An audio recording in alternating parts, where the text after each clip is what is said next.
Happy, happy Halloween, Halloween, Halloween. Happy, happy Halloween, silver shamrock. Happy, happy Halloween, Halloween, Halloween. Happy, happy Halloween, silver shamrock. It's almost time, kids. The clock is ticking. Be in front of your TV sets for the horror-thon. And remember the big giveaway at 9. Don't miss it. And don't forget to wear your masks. The clock is ticking. It's almost time. Happy, happy Halloween, Halloween, Halloween. Happy, happy Halloween, silver shamrock. Happy, happy Halloween, Halloween, Halloween. Happy, happy Halloween, silver shamrock.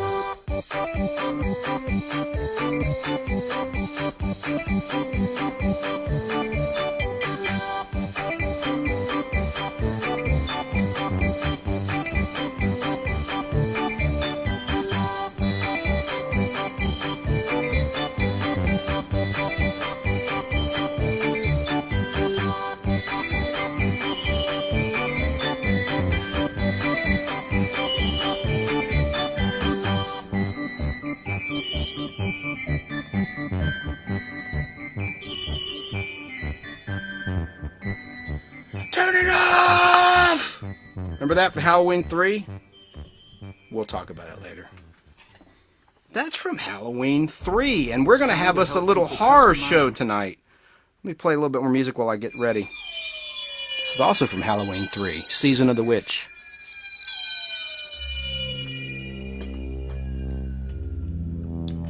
Little late night chat.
Isn't that music cool?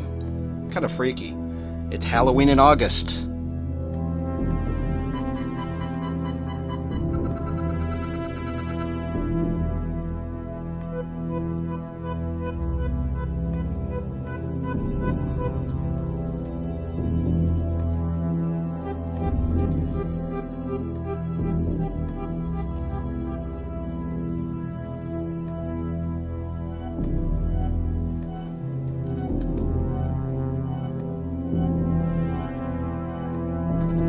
Going to talk about a lot of movies that turned 40 in 2021, horror movies, but we have other topics of interest tonight too. A lot of clips from these horror classics, but let's dig some of this music before we get rolling.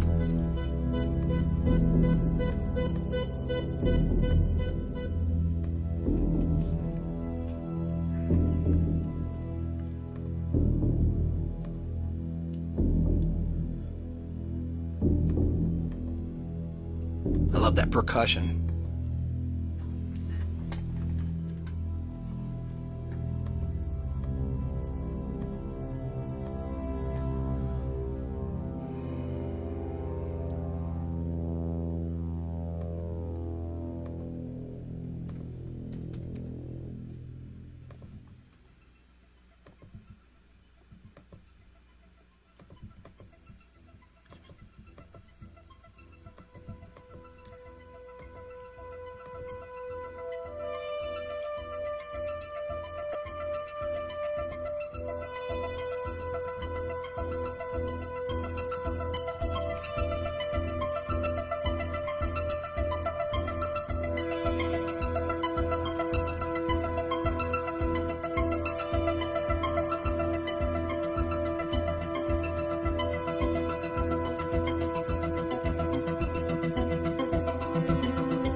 the hell's going on here? What is that music? What are you doing on Thursday night instead of on your regular night?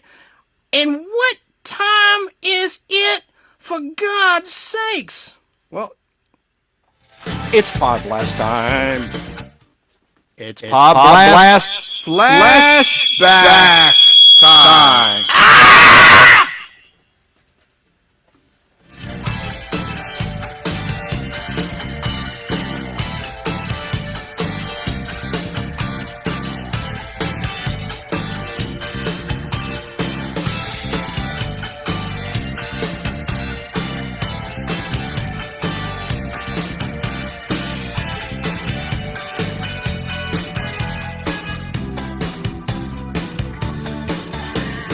That's right, it's the Nostalgic Podblast flashback. I'm doing this tonight because Sunday I'm not sure if I'm going to do a show.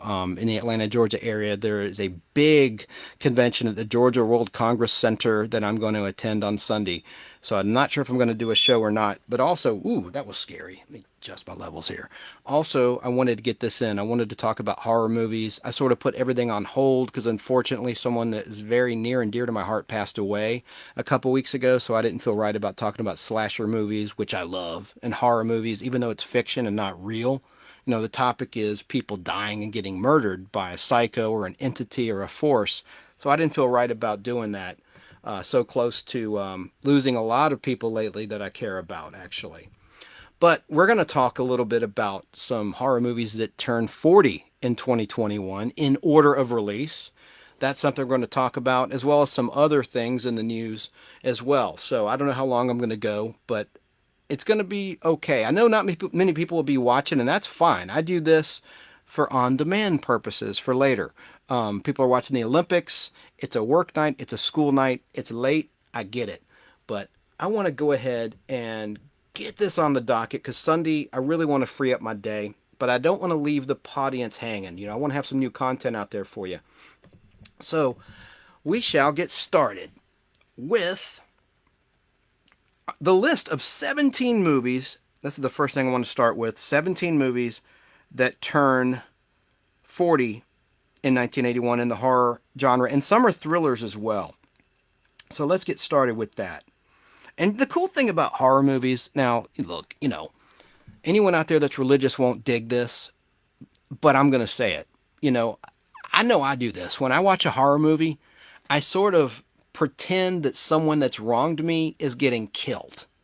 Okay, someone, whether it's a former boss, whether it's someone that cut you off in traffic, what have you. You know, and of course in real life I don't want anything bad to happen to these people, but it's always fun. Try it. Oh, hey, if you're a Republican, think about a Democratic voter getting killed. Or if you're a Democrat, think about a Republican voter, not politician, mind you, voter getting killed when you watch these movies and watch these effects. And of course, it's all makeup, it's art.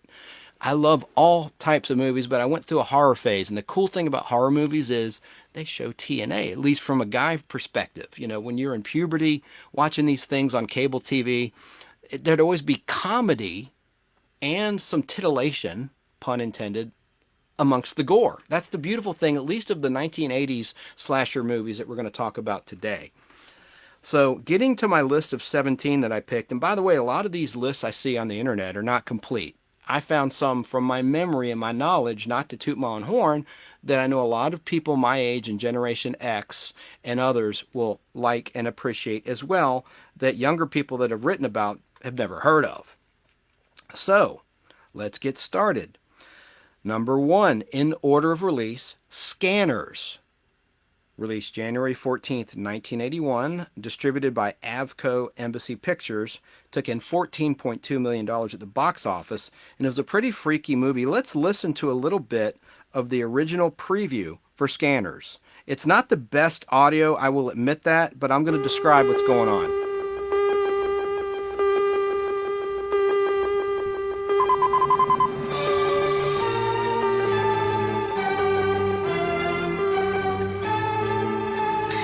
I would like to scan all of you in this room, one at a time.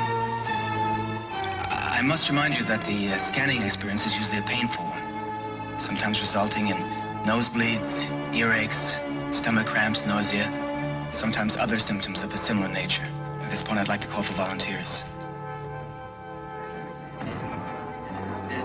Fine. Just, sit right here, please.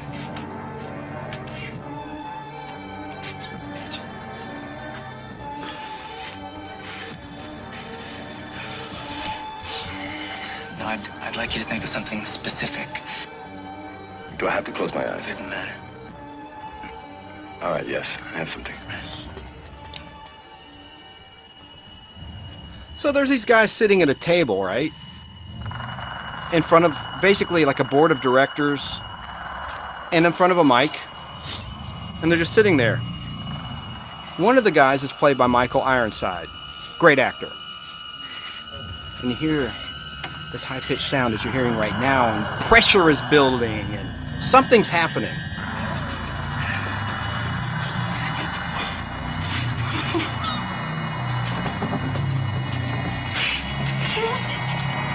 And this guy starts shaking. His eyes are rolling back in his head. What's happening? What's happening? Head explodes, blood everywhere. Brain matter. The mind force. Scanners. Their thoughts can kill.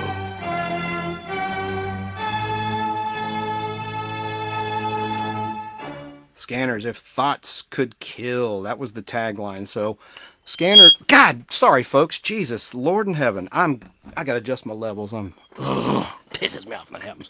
Scanners was a 1981 Canadian science fiction horror film written and directed by David Cronenberg and starring Stephen Lack, Jennifer O'Neill, who was luscious, Michael Ironside, and she was in Cover Up, a TV show a lot of people may remember on CBS Primetime. Michael Ironside, whom I mentioned, and Patrick McGowan. And in the film Scanners, they're people with unusual telepathic and telekinetic powers. CONSEC, spelled CONSEC, like Southeastern Conference football. CONSEC, a purveyor of weaponry and security systems, searches out scanners to use them for its own purposes. The film's plot concerns the attempt by Daryl Revock, played by Michael Ironside, a renegade scanner, to wage a war against CONSEC. Another scanner, I guess a telekinetic person, Cameron Vale, played by Lack, is dispatched by CONSEC to stop Revock. Scanners premiered in January 1981 to lukewarm reviews from critics, but it became one of the first films produced in Canada to successfully compete with American films at the international box office.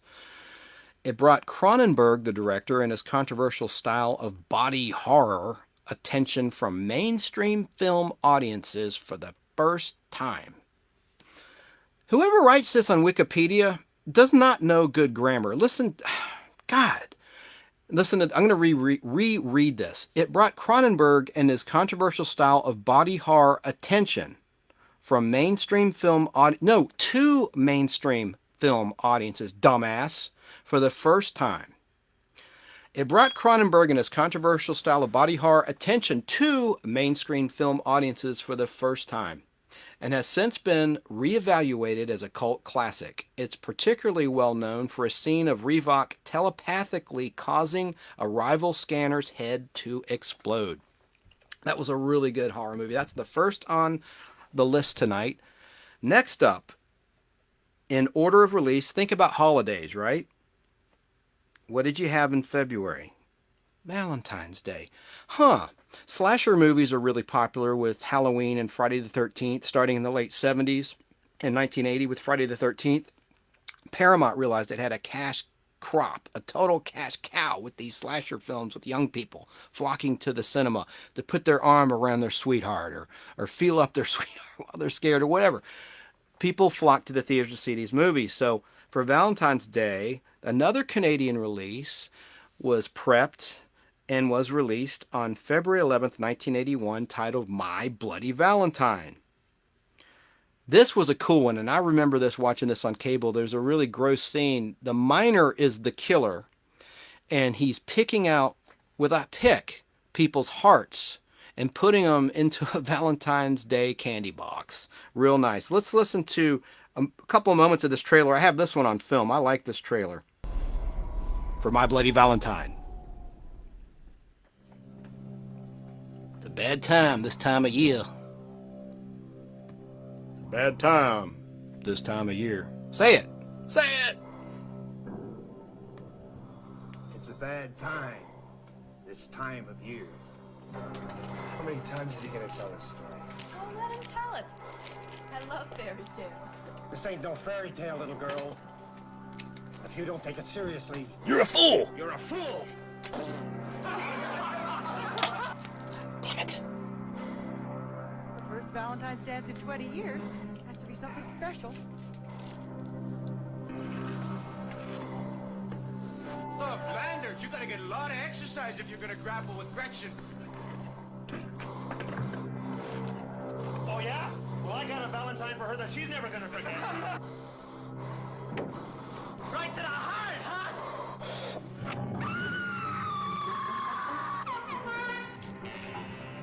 In this town on Valentine's Day, everybody loses their heart. Roses are red, violets are blue. One is dead, and so are you.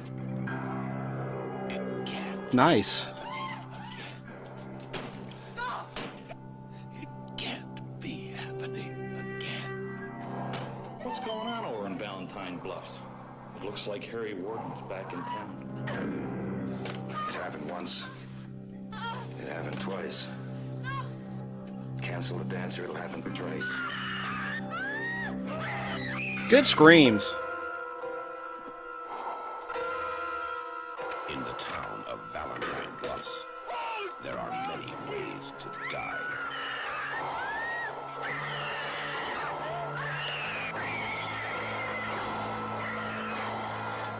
Take your pick. My Bloody Valentine. Take your pick. Like a coal miner's pick. I love that. So, My Bloody Valentine, like I said, was also filmed in Canada, like its predecessor film, Scanners. And it was a Canadian slasher film directed by George Mihalka and written by John Byard. It stars Paul Kellman, Laurie Haller, and Neil Affleck. Never heard of them either. Never heard of them. But the plot tells about a group of young adults who decide to throw a Valentine's Day party only to incur the vengeful wrath of an assailant in mining gear who begins a killing spree. Conceived and produced entirely over the course of around a year, the film was shot on location in Sydney Mines, Nova Scotia in the fall of 1980. It was theatrically released, as I said, on February 11th, 1981 by Paramount Pictures, coinciding with the Valentine's holiday. Despite a mixed response from critics and grossing $5.7 million at the box office, the film has developed a large cult following over the years since its release. My Bloody Valentine faced notable censorship. Censorship sucks. Having a total of 9 minutes cut by the Motion Picture Association of America due to the amount of violence and gore. Though co-producer Dunning confirmed that the cut footage still existed, attempts to release the cut footage proved difficult as Paramount Pictures refused to offer an uncut version. Damn them. In 2009, Lionsgate subsequently licensed the home media rights to the film, the classic film, and released a Blu-ray and DVD edition with 3 minutes of the 9 cut minutes of footage of additional footage restored. I need to see that. I've not seen that. The same year, Lionsgate released a remake of the film, which was not very good. So that's My Bloody Valentine. Moving on the list of 17 horror film classics that turned 40 in 2021. Number 3, The Howling. This was a werewolf movie, one of 3 werewolf movies we'll talk about today. And it opened March 13th, 1981 by Embassy Pictures. Had a budget of $1.5 million, but it scored $17.9 million at the box office with ticket sales. And The Howling is a 1981 American comedy horror film directed by Joe Dante and starred Dee Wallace, who a year later would be the mom in the movie E.T., the Extraterrestrial.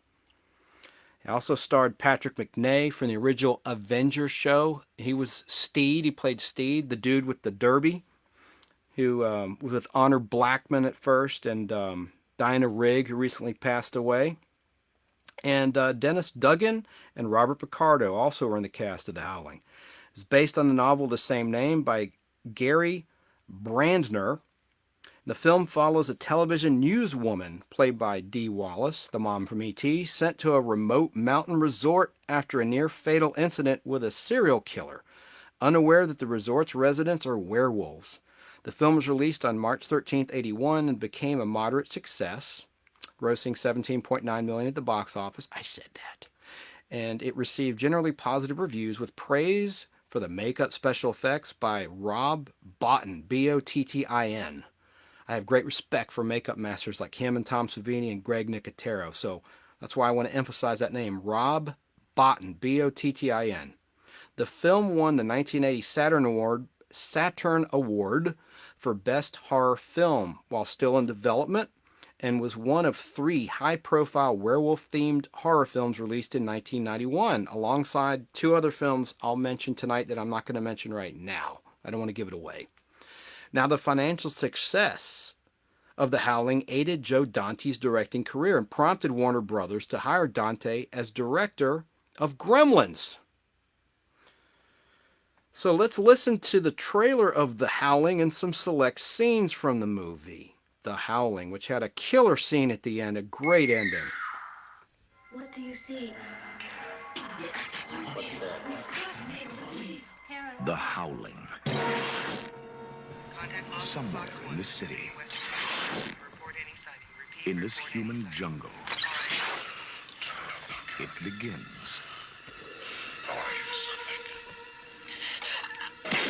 Just try. He's right there. What do you see? What's there, Karen? What do you see, Karen? What's there? Somewhere in these woods, in this primal, sensuous, secret place, lies an experience too terrifying for words.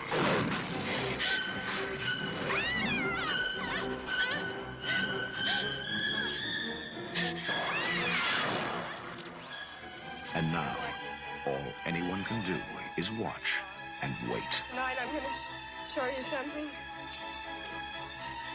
Make you believe.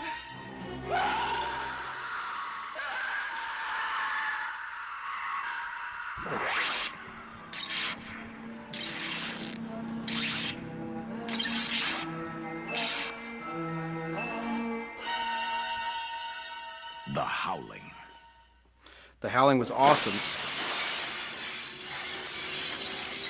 See, I love music in horror movies as well as the sound effects, you know, not just the gore. Really, the music helps generate the terror, along with the blood and the guts. But about The Howling, there's a great scene, spoiler alert at the end, where Dee Wallace has succumbed to a werewolf bite, and she transforms into a full-fledged werewoman live on TV as she's reading the news. And there's a great scene at the end where one of the wolves in human form goes into a diner and orders a burger, and it's kind of nasty. You see this meat on the grill. How do you want to cook, baby? And she's like, rare. And you see like this slab of meat. Hey, we got some Facebook comments. Amy Welsh Hill, known as Penis Game Amy in Atlanta radio, says the best ever horror movie is Evil Dead 2. I see Barry King out there. Hey, Barry King. He said, yeah, John Carpenter music earlier. Absolutely. Thanks for being there. I know you could be watching the Olympics, and it is a school night and a work night, and it is late, but that's because I may not do a pod blast Sunday, so I'm going to do this today. Also today, I'm going to replay a radio broadcast from WTZA FM and AM Atlanta with two ghosts in the form of Al and Tom. We did a 2-part series on horror movies, so tonight is part 2. And what I've been doing is Thursday nights on YouTube Live, doing what I call the Nostalgic Podblast Flashback. We got a call coming in. I guess I'll take the call. The Nostalgic Podblast. Who is this and where are you calling from? Hey, buddy, it's BK calling. How you doing? Hey, Barry, from BK on the air on WBHF Saturdays, 10 a.m. to noon, and you've made me a part of your show. I love it. How are you doing tonight, man? Doing good, man. Doing good. talking earlier about special effects. Rob Bottin, he was man, what a master that guy was. I never will forget the work that he did on. It's not necessarily a 40-year-old movie. It came out about, I think, a year later. John Carpenter's The Thing. Talk about some practical effects that Rob Bottin did. Oh yeah, that turns 40 next year, in 2022. No CGI in that, man. That was all physical. They had to do it, build it from scratch, and it still, to me, it still holds up to this day. I think it's great work by Mr. Rob Bottin. What a talented guy. And you like Joe Dante, and of course he directed Piranha. And did you know that the first movie that James Cameron directed was the sequel to Piranha, Piranha Part 2? Anyway. The Spawning, where they flew, The Spawning, that's right. Yeah. Yeah, Joe Dante is always a great filmmaker of mine. I wanted to point out I don't know if he mentioned it tonight yet because I've been in and out listening. Another movie that turned actually 40 in March this year, in 1981, was Tobe Hooper's The Funhouse. That's the next one on my list. I'm about to talk about it. Okay. But no, please, it's a great segue into that film. Go ahead, man. Great movie. I've always been a big fan of Tobe Hooper as a director, even way back to the first Texas Chainsaw Massacre. I've loved a lot the guy's work, his whole body of work. He had some hit and misses there, but he was a great director, very talented guy, had a good eye for horror and entertainment, mixing it together, good technical eye on how to direct, especially some of the camera angles he used for Texas Chainsaw to be in such a low budget that he had to work with and not a lot of money. He sure did make it look like a much more expensive film than it was by some of his camera angles that he would use throughout the film. Not necessarily the horror parts, but just setting up the driving the van, the approaching the house, Leatherface's house, the approach that the girl makes when there's one scene in particular where she gets off of the swing. She hears a noise in the house after the other girl's already gone in. I think she starts to walk toward the house, and he's got this great camera tracking shot of her from under. It starts from under the swing that she just got out of and starts to track and follow her to the house. And it's a big shot in a small film, if that makes any sense. It makes perfect sense. It makes absolute sense. I like the scope of that shot. He knew how to do it. He knew how to work with what he had within the confines of what he had to work with. And The Funhouse came along in 1981. That's kind of a forgotten film. No, we haven't forgotten it because we're kind of horror aficionados from the early 80s and even before that, and even after that. But we haven't forgotten about The Funhouse on the Nostalgic Podblast because we're fans of that horror genre, and I was really bigger into it in the 80s and 90s too. Still have a soft spot for it. But the Funhouse was a bizarre movie that he just took to the nth degree. The soundtrack of that film, and when I say that, I don't mean the music. I mean just the soundtrack in general, the dialogue, the yelling, the screaming, the sound mix on that film. If you've ever heard a really good sound mix of the Funhouse, it is an incredible stereo sound mix for that movie. Creepy movie about a guy who was running a circus and has the Funhouse, and he's harboring a creature, unbeknownst to everyone else, wearing a Jack Pierce Frankenstein mask. And it's weird that a monster, he took a monster in a movie that made him wear a monster mask to cover up his monstrous face. And I thought that was a nice twist too, because when the mask finally does come off toward the end of the Funhouse, you just see the hideous creature that he is, and he's been abused and everything, and there's a reason why he's doing what he does. But another great one to revisit, The Funhouse, 40 years old this year. And it's a Universal movie, so that explains why they could use the Frankenstein monster mask. It was all in the family. That's right. I mean, they wanted, they were going to get in trouble with, I think we talked about this before, they were going to get in trouble with the first Hammer film doing Frankenstein because The Curse of Frankenstein in 1957, and they were unable to use the Universal Jack Pierce makeup in that film, but they did secure it later on in The Evil of Frankenstein with Peter Cushing. That's why that creature in that Hammer film kind of does resemble the Universal Frankenstein face, kind of like the blocky, square looking, not exactly like it, but they could do it for that film, I think, and then they were used it again. Actually, I think the makeup for Christopher Lee in the 57 version was probably a lot more creepier. It looked more like a dead body come to life with just parts stitched together, I think. He looked hideous. Yeah, it did. And Tobe Hooper, of course, went on to direct Poltergeist, which is going to have its 40th anniversary next year. It was released in 82. So in 2022, a lot of great movies are going to turn 40 that we loved growing up that ran endlessly on HBO and Showtime. Because you're a latchkey kid like I was for a while. Both my folks had careers, and that's fine. You know, I went to school, and I'm glad. I had a great, great childhood, great growing up, and I love watching all these movies and TV shows. It was just a lot of fun, right?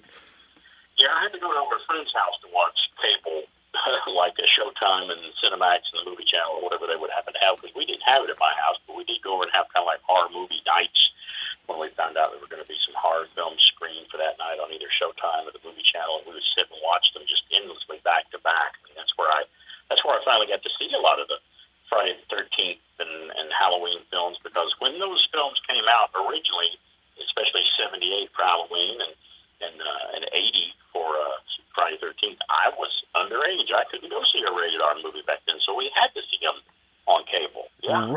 Right. I snuck into, like, for instance, Creepshow in 1982. I was underage. I was like 11 years old. Anyway. Well, yeah, George Romero. That was in the theater. I snuck in. Yeah.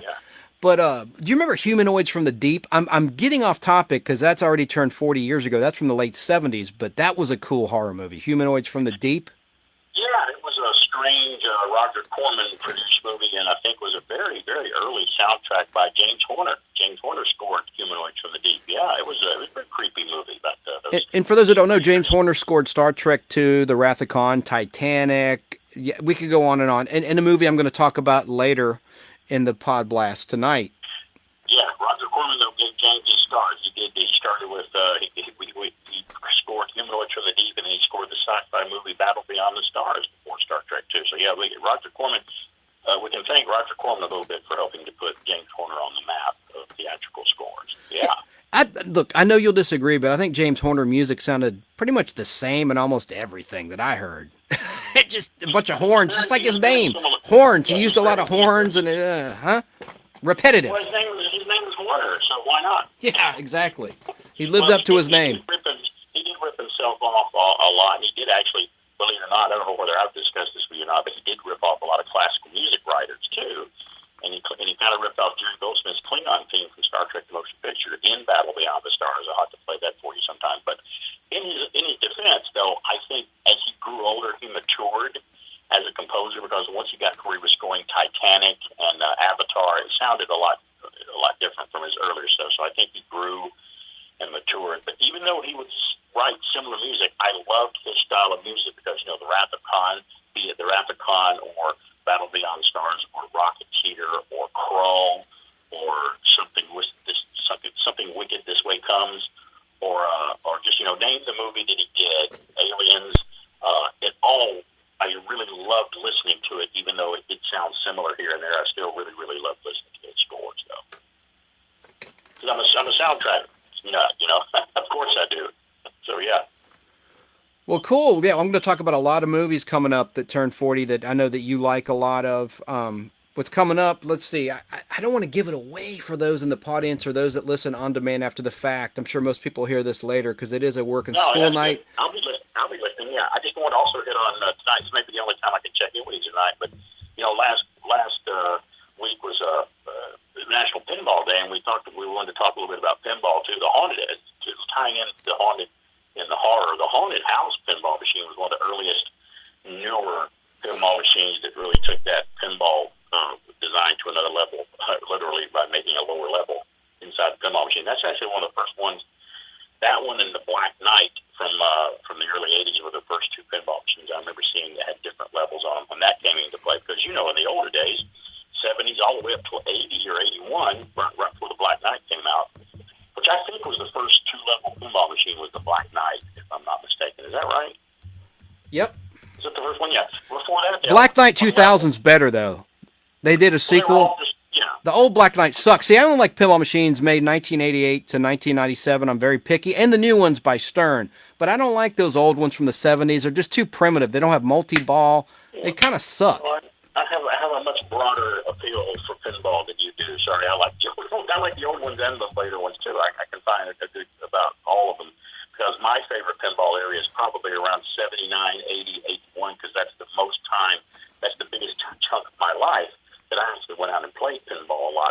'79 to about '81, and I was familiar with a lot of those. And there's a lot in that era to choose from because that was just before the big early mid '80s blast of these multi-ball, multi-level, crazy 2 or 3 different ways to win and shoot the backboard, and the backboard's like a video game too. That's before it really busted out and technology took them into a much faster, stronger, better bionic era, if you want to call it. But I appreciate bionic a lot of era. But I do like the older ones too. I like the clunky ones. I'm not really into the 50s and 60s ones, but the 70s is when I started first playing them in '77 with one called 8-Ball, had Fonzie look-alike on it. But I like a lot of those, like Flash Gordon, Star Trek, the Black Hole Meteor, the ones from '79, '80. Those are when really they started to kind of start to change a little bit and get a little faster and newer sounds. And Williams Company would incorporate a lot of their video game sounds into their pinball machines, like all the sound effects from Stargate and Defender and stuff. They get those little space sounds in there too. And that's when it really started to take off. So everyone has their different era, but the pinball as a whole, I think we can agree, it's just fun to play. We'll do a whole show on classic video games and pinball, but I want to say there's a new John Carpenter's Halloween pinball machine out now. It's a brand new 2021 machine. It looks badass, and I'm hoping that here in the Atlanta, Georgia area that Portal Pinball gets that. If they don't already, they may already have it. I'm going to check it out, but it looks really great. I'm going to play a little preview to that pinball machine in just a moment. Well, we'll go soon and have a trip to Portal Pinball is in our future. We'll check for the Halloween one and the Mandalorian at Portal Pinball. So you and I both look forward to checking that out or reporting back and talking about it on whatever show we're on. And you maybe we can make a point to go there during day before Halloween. We talked about that too. But yeah, that's great. I want to check that out if it's out. So yeah, pinball has played a big part of my life, and I still love playing pinball because everybody refers to pinball as pinball machines and arcade games as something separate. Well, if you think about it, when I always use the term arcade game, I could be talking about a pinball machine or a video game because that was how you tell the difference. It's either a pinball machine or a video game, but both of them were arcade games because they were games in an arcade. That's true, and a lot of pinball machines had video game modes, like my Indiana Jones. The Pinball Adventure has like a shell game where you have to look at the flashing object, just like the classic shell game, and see where it went. There's different levels of difficulty. There's a video game, a shoot 'em up. Anyway, it's got 3 different, and there's a game where you go through the mine cart and you have to use the flippers to turn left or right. Nowadays, with the new machines by Stern Electronics, it really is like a video game pinball all in one. Like the Batman 1966 Adam West. Right. It shows video clips. It's friggin' killer, dude. So, but that Halloween, we're talking hard tonight, so the John Carpenter's Halloween pinball machine looks like a wild ride. Yes, and we're looking forward to that. So great show. Going to try to tune in. Whatever I don't get to listen to, I will listen to later as a replay on YouTube and when you offer it up later on. But just wanted to check in with you tonight because it's a little different. I had to call early due to time constraints tonight, but I will be listening as long as I can, man, and keep on with the horror because it's a genre that we still have a soft spot in our heart. It's the horror genre. Yeah. Barry King, thank you for calling in, and I encourage people to check out BK on the Air. You're on all the podcast platforms pretty much, and also fistfulofradio.com. Have an announcement later in the show about that. Sean has a show, Saving Our America, Sean O'Neill. He and I have partnered up, and we got some new programs coming up to the lineup at fistfulofradio.com. I already got one secured, and it's called Pro Football Fast Break. I know you're not a sports fan, but it's a really good show gearing up for the upcoming football season. But we're going to keep everything as is. So those that love the Fistful content, don't worry. There's going to be no changes at all. Hopefully some new stuff from the people you know and love. But now I'm going to be running at 50% with Sean. And you sound like you're going to diversify some shows. That's great, though. That's fantastic to hear. That's awesome. Yeah. And so just want to alleviate some of the financial burdens from the gentleman that's been running it all this time and who started it, Stefan King. And he was really nice to turn over the keys to me, and I'm going to help alleviate some of that financial stress, and cover the expenses so that he's not just eating and bleeding money. Until we can get some more sponsors on board, which I am excited to do. I'm going to start adding some sponsors. Anyway, but I digress. We're talking horror tonight. You will be with us on Saturday on BTM there as well, so they'll be able to hear you and us a lot of different places, which is great. Yeah, BK on the air, right, on WBHF. You can stream it on WBHFradio.org if you're not in the Atlanta area, and he's on AM and FM in the Atlanta, Georgia area on WBHF out of Cartersville, Georgia. So, Barry King, you have a good night. Thank you for checking in on a work night, man. And everybody can download the TuneIn app, too, and there's some there as well. Good night, buddy, and I will check in. I'll talk to you soon, buddy. If not, I'll see you Saturday. Thanks for calling, man. All right, buddy. All right, bye. All right, bye. Barry King. So I'm going to play a little bit about the Pinball Machine, John Carpenter's Halloween. I know it's kind of tough audio, but it's got the music you know and love. Let's listen to a little bit. If you go to YouTube, you'll see John Carpenter's Halloween Pinball Trailer 2021. You can see the artwork on the playfield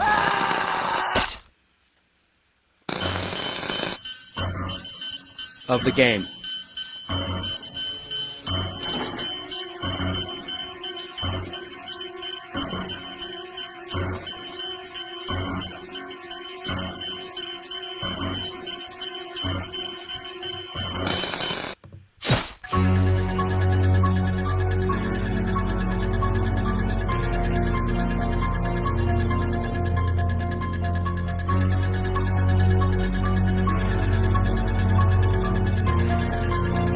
Totally awesome score. It's got video modes galore in this thing. It looks like a killer game.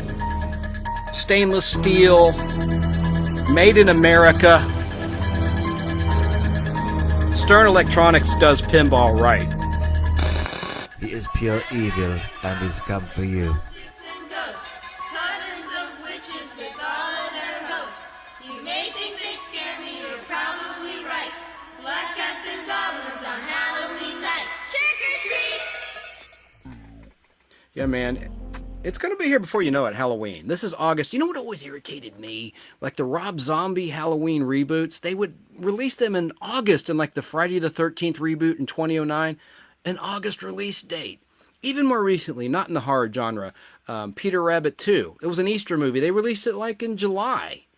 Or late June, early July. Why not at Easter time? It doesn't make any sense. Don't they want to make money? I know there's COVID fears and all that, but even before that, 2009 I'm talking about. Talking about, 10 years ago, 5 years ago.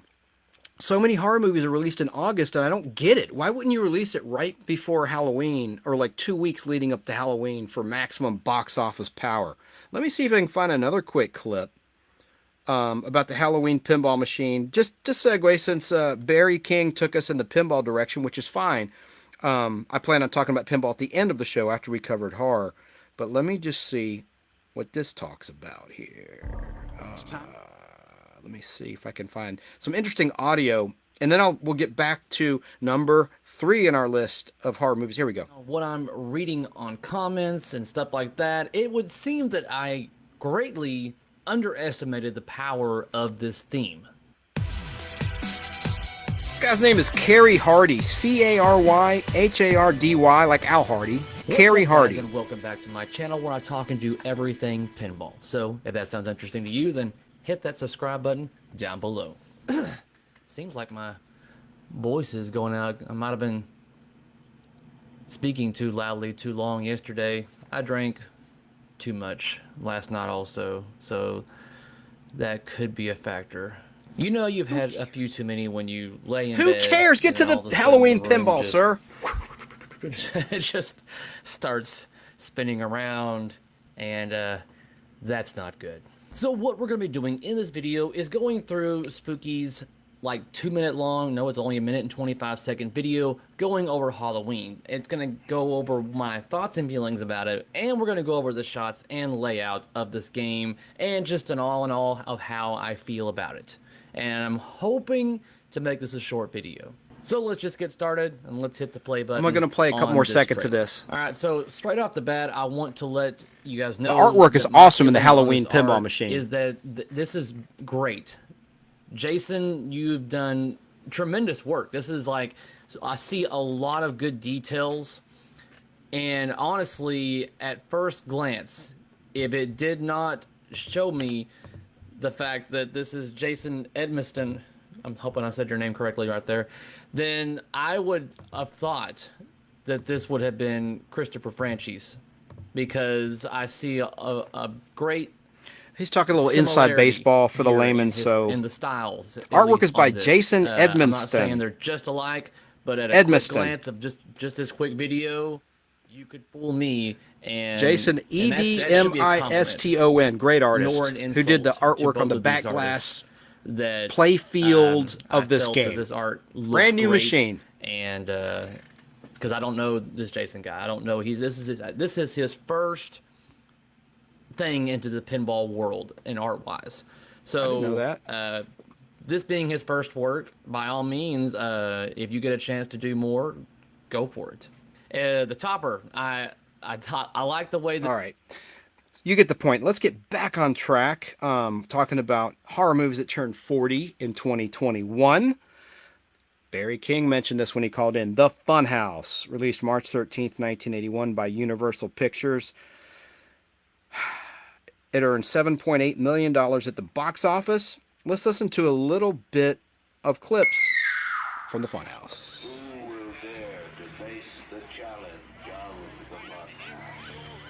Who is mad enough to enter that world of darkness? It's a carnival. Something is alive in the Funhouse. Something not alive like its father. Something better dead. Something that has the form of a human, but not the face. This better be good. It's gonna be great. Something that feeds off the flesh and blood of young innocents. Come on, here we go. This is it. Something that tonight will turn the Funhouse into a carnival of terror.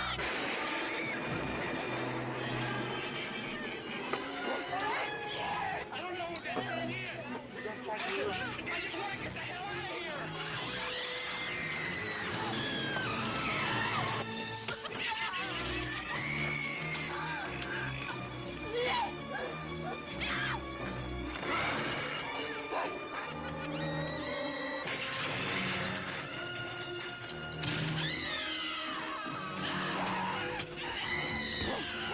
The Funhouse, coming soon from Universal Pictures. The Funhouse, it's a carnival of terror from Tobe Hooper, the director who terrified you with the Texas Chainsaw Massacre. Right on, right on. What for you makes a good horror movie? What do you like in a good horror movie? Is it the music? Is it the TNA? Is it the gore? Call and let us know. Let me know. I don't have multiple personalities, really. 770-438-1050. But The Funhouse also was released as Carnival of Terror, is a 1981 American slasher film directed by Tobe Hooper, who went on to direct Poltergeist and a lot of other great films.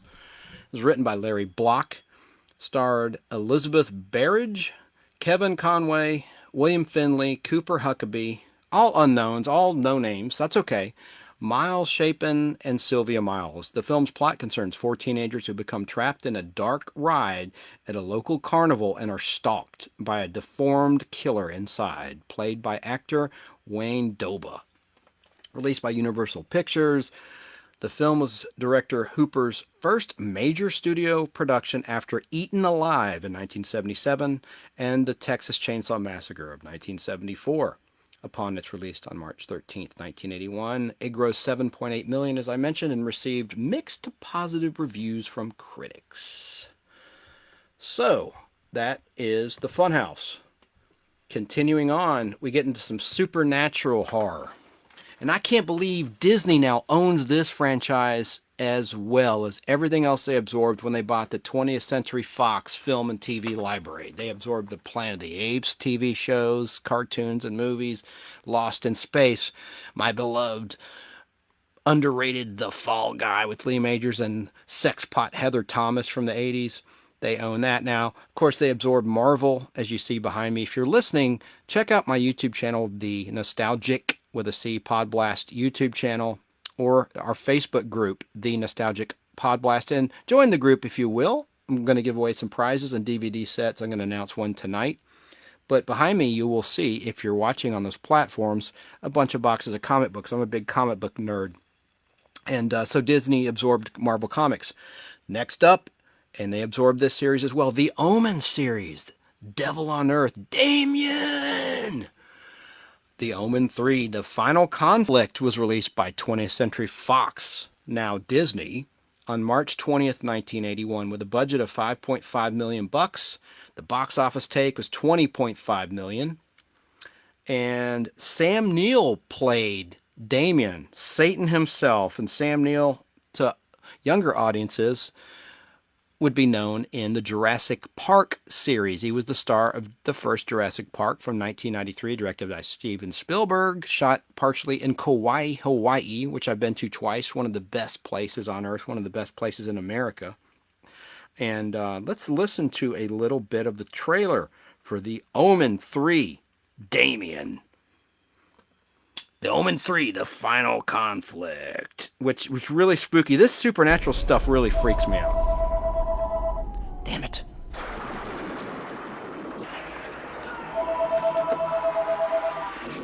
In 1976, the birth of evil was foretold in The Omen.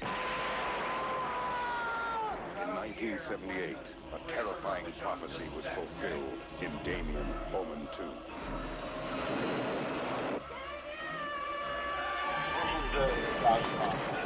And now, you will witness the ultimate challenge to the future of mankind as the trinity of living terror is completed in the final conflict. Don't say anything. I just appointed Mr. Damien Thorne as our new ambassador to the court of St. James. Damien Thorne is 32, attractive, brilliant, charismatic.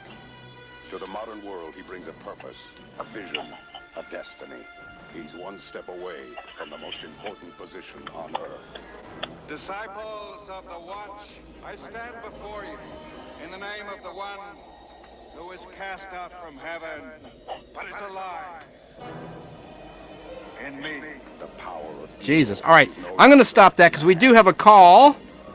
I'll get back to it later. This is the second time I've not gotten to play this trailer. On the line is a big friend of the Nostalgic Pod Blast. He has been on the show many times. He's one of my favorite co-hosts. This is Danny Cochran. How are you, Danny? What's going on, Chad? How's everybody doing on the late Nostalgic Pod Blast? Oh, I'm doing fine. And gee, we had Barry King call in, and now you. This is just an awesome thing. You were my favorite contributors to the show, and we're talking about horror movies that turn 40. And I have a list. Oh, geez, I just had some feedback. Sorry about that, Danny. I'll just go ahead and read some of these from my list because I know you've got memories of a lot of them. Well, before you go into the list, I was watching a little bit of the live feed on YouTube, just so I could sort of like catch up to where you're at before I called in. And you were just mentioning the Omen 3. Yes, that's what I was playing when you called, the trailer for that. Go ahead. I always thought a number of years later, there was that whole series of very popular books, the Left Behind series. Okay. Do you know what I'm talking about? It was like, it was sort of like a Christian slant, which starts off with the rapture. Okay, and and there was there was a kid actor on some TV sitcom that played one of the main characters in the TV adaptation, I think it was, of Left Behind. But anyway, as this series of books goes on, it sort of follows biblical canon, where the Antichrist is born, and that's what he does. Is like my understanding is he goes into politics. He does, yes, yes. He becomes president of the United States. Yeah, and so I always kind of, I guess you can't say it was a ripoff of the Omen 3, but certainly I think they portrayed that concept in cinema first, for sure. And I don't know if that was an inspiration on the authors of the Left Behind series, because certainly, me and you remember back in the 80s, we'd watch all this stuff about Nostradamus. Oh, I loved it. Yeah, those specials. Yes, and all his predictions seemed to come true according to the specials. Yeah. Mm-hmm. Nostradamus thing, it was like sort of like, you know, the guy in the blue turban or something. So he always That could have been Osama bin Laden. Sorry, I'll shut up. well, you know, sort of, you know, an interpretation of his prediction was that the Antichrist was going to rise up somewhere in the Middle East. So I think it was, you know, what you would call it, you know, a cinematic device or a literary device to imagine the Antichrist coming to power in the United States. I mean, it makes it a little bit more relatable to an American audience, but certainly one, you know, obviously, you know, we are one of the major superpowers globally, and if you could extrapolate and imagine if, you know... Well, what president also, just like the Omen, what president also has a name that begins with an O? I'll just leave it at that. We're not politics here. We don't get political, but there's something in common there. And I was going to say, remember the ripoff of The Omen with Demi Moore, The Seventh Sign, that stupid movie? I'll just leave it at that. I was afraid I'd forget to say it, not to interrupt you. Do you remember The Seventh Sign? I actually, I mean, you know, I'm sure if I went and watched it now, I would probably find it whimsical. But I enjoyed it at the time when it came out, you know, where it was like opening the seals and stuff. Now, I do remember I was kind of disappointed at the sort of, you know, the ending of it, but I was also really interested in that sort of realm of the supernatural because there's so much that goes into sort of like Judeo-Christianity with the concept of devils and with the concept of evil incarnate, whether it's, you know, you want to call him Satan or Lucifer or Beelzebub, or if you look at Marvel Comics, you know, somebody like a Mephisto, that this idea of an ultimate embodiment of evil is very much rooted in biblical traditions. I mean, and obviously we could look beyond Christianity to where other religions as well had their sort of trickster gods, or I think it was Set was, you know, sort of the antagonist in the Egyptian pantheon. You've got characters like Loki in the Norse tradition. Well, although he wasn't the embodiment of evil, he did bring or help to bring around the Norse idea of the apocalypse at the Ragnarok. So all those concepts and stuff, or then if you just even look at, you know, the idea about, you know, the soul living on and spirits living on after the body is dead, that leads into the concept of, like, you know, paranormal, ghosts, and things of that nature.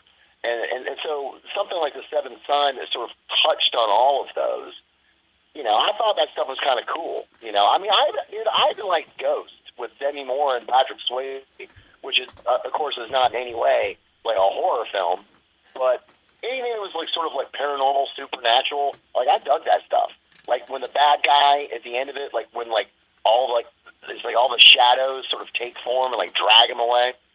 I thought that was really cool. Well, and at the end of the final conflict, of course, good does triumph over evil, thank God, and Satan is ridden from the earth. But then they didn't stop there. They had a TV movie, Omen 4, The Awakening, with a female devil incarnate. They should have quit with her head. It's kind of like Indiana Jones 4, Kingdom of the Crystal Skull, or Jaws 4. You know, the fourth movie is never really a good idea. Not that the third Jaws was that great, but I digress. Well, but the third, Jaws 3 was in 3D, so that was like, you know, that gave it a little bit of a cachet, you know, in the cinema. I mean, strangely, I mean, if you look at Friday the 13th 3, that was also in 3D, wasn't it? Part 3D, of course. The first one with the hockey mask. Yeah, we'll talk about that. Yeah, right. That turns 40 next year I keep saying 1982, in 2022, because it was released in 1982. So hit me up with some of your list about some of these movies turning 40. All right. Well, I'm not done with The Omen 3, but when I conclude this call with you, I'll get back to that. I'll tell you what I've already talked about, because you know a lot about these. I started with Scanners. That was released January 14th, 1981 to review for the audience. I'm going through this list in order of release date in the theater. So Scanners, and then My Bloody Valentine, February 11th, 81. I love My Bloody Valentine, dude. Like the backstory about like the miners that are trapped, Yeah. you know, in the mine. Right. You know, and then they find him, and he's like, you know, they shine the light, and he's all like gnawing on somebody, like, oh, you know.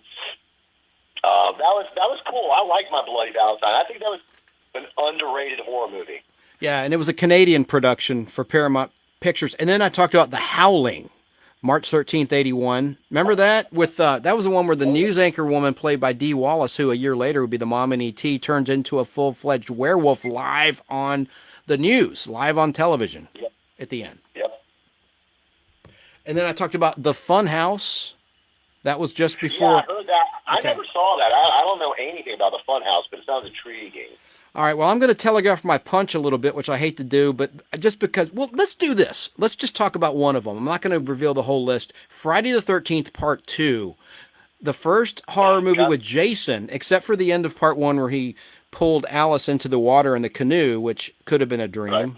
But it's the first movie where Jason is the sole killer, not the mom. And he was in that potato sack. And I remember watching that with you many times on HBO. And we love the scene at the end where he comes through the window and you see his deformed face. Yeah. But is it a dream? Right. Honestly, Friday the 13th, Part 2 is hands down my favorite incarnation of Jason for multiple reasons. One, I love the potato sack, like with the one eye hole cut out, but he was like living in that creepy, it was like a trailer or a cabin or something, right? And he had that like shrine, like with his mother's head. Yes, yes. Because remember, her mom got her head cut off, and it didn't totally suspend belief. Where if you thought about like, you know, okay, here was this deformed kid, you know, obviously, you know, like mental issues and stuff, and who had raised himself in the woods, that all he had seen was like his mom get killed, and all he knows is like death, or he wants revenge. But he was also very human. I mean, it got to where like Jason was like almost a supernatural being, that like he would sustain damage that like, you're not walking away from that, buddy. Yeah. So he was a realistic foe, you know, because he wasn't supernatural. And like I said, the idea of some just, you know, mentally crazy, deformed person living out in the woods, you know, that's plausible. I think like two of the campers, of course, you know, the TNA and the horror films, that they're going at it, and they get like speared together through the back, which they cut down. Yeah, that was they cut that down, man, because they were going to get a like NC-17. Well, then it would be a rated X rating. And on the back of the home video release, you saw a more graphic shot of them with a spear through both of them. As they're making love, they're made dead by Jason. Yeah. So you know, the dude's on top of the chick, right? You know, so and she sees him. She sees him. Oh shit! And she sees the spear going up. Yeah. And then they cut to you see the spear going through the mattress. You know, that was the cut where they didn't show the bottom of the bed. The penetration, no pun intended. Yeah. So I mean, I thought that was a pretty cool little death scene. I felt bad for the guy in the wheelchair though. Got the machete to the face. That was particularly graphic. Anyway, I always have to remind myself. And, I mean, you know way more about the history of film than I do. I know Kevin Bacon was in Friday the 13th, the first one. Right. The camp counselor. Yeah. Was that his first movie credit? No, we talked about that. He was in Animal House. Oh, yeah. Okay. You're right. But, he did have a cool gag, though, where it was a rubber neck, you know, where he got the arrow through the back of the neck with the black blood spurting out. Yeah. That was a great gag. Great effect. I did, like, you know, you're talking about, like, the first Friday the 13th, I did always the one and only thing I really liked about the Scream movie is in the opening sequence with Drew Barrymore, and the dude's like calling her up and stuff. He's like, "Oh yeah, let's play a game," and and she started to get spooked out a little bit, and he's like, who was the killer in Friday the 13th? And she's like, Jason, and he's like, wrong, and she's like, no, I've seen that movie a million times. And he's like, well, yeah, then you would know it was not Jason, it was Mrs. Voorhees.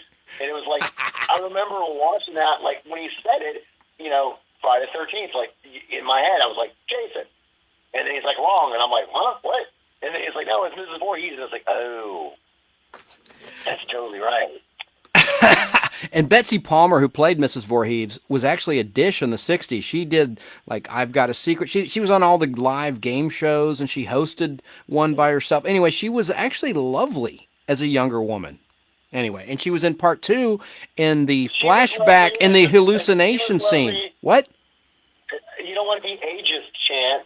She was lovely as a middle-aged, advanced age woman as well. Not to me, because I like longer hair. She had longer hair in the 60s when she was younger. She had longer hair. I don't like... I was trying to give you a little political correctness out there, Chance. I wasn't being an ageist. I'm just saying she looked totally different. She's younger. I'm teasing. Yeah. Now, here is something I'm sure the audience would love to know. Who came up with that iconic music for the Friday the 13th franchise? That Well, that's not music. That's a sound effect. Henry Mandolfini did the music, but yeah. Well, I mean... That was a re-editing of the mother saying, "Kill her, mommy, kill her." It's not it sounds like right? It's saying, "Kill her, mommy, kill," and it's kill, ma, kill. And it was, when it was remixed, it got watered down where you don't hear the dialogue as much. Yeah. See, that to me, that's a fun movie factoid. Yeah, I think so too. You learn a lot if you listen to the Podblast. A lot of the audience might not have been aware of. I actually, in my new job at Jay's Bottle Shop in Athens, this young guy comes in and he's wearing a T-shirt with Michael Myers, and because of something that you had posted on the Nostalgic Podblast homepage, Facebook group, I was like, hey man, Facebook group. I was like, hey man, do you know what the mask that Michael Myers is wearing, what that is? And he's like, no. I was like, man, it was a mask that's supposed to be of Captain Kirk, of William Shatner. Right, that's what it is. It's a Captain Kirk mask from 1976. Right, yeah, I'm just giving you props, man. Well, thank you. No, I appreciate it, brother. Thank you. Because that was a great bit of information. And so I'm telling this younger 25, 26-year-old guy about it, who's wearing this Halloween T-shirt. And I'm like, yeah, no, man, that's a mask of William Shatner. Like, go look it up. And, go check out the Nostalgic Podblast, because it's all chock full of, like, good, movie history trivia and stuff. And once again, that's a fact that, like, a lot of people are not aware of. In part because it doesn't look anything like William Shatner.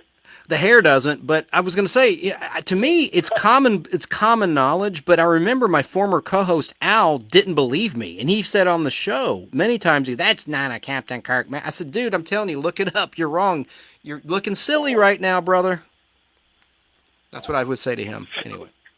Well, yeah, no, and once again, you're such a wealth of knowledge about, not just like, movie history and television history and comic book history. No, yeah, man. Music history. It's like, don't pat yourself on the back, Chance. Let me pat you on the back. Okay. Be humble. But like you are, and so it's amazing to me, like the facts that you have at your, just at your fingertips, at your command. Where you're talking about, the mom, Jason Voorhees' mom, and you're like, oh yeah, she was in this and that. I don't think many people know that. I have no life. I have no life, man. I watch way too much television. Well, Well, but you really jumped into like the history of it. Even like where what studios release stuff. It's like it's not that I wasn't interested in it, but it wasn't really what I was most interested in. And you took the extra steps. So you're like, like theatrical release dates and what movie house release stuff. That's just great information. And I think the audience, there's people out there that enjoy that information.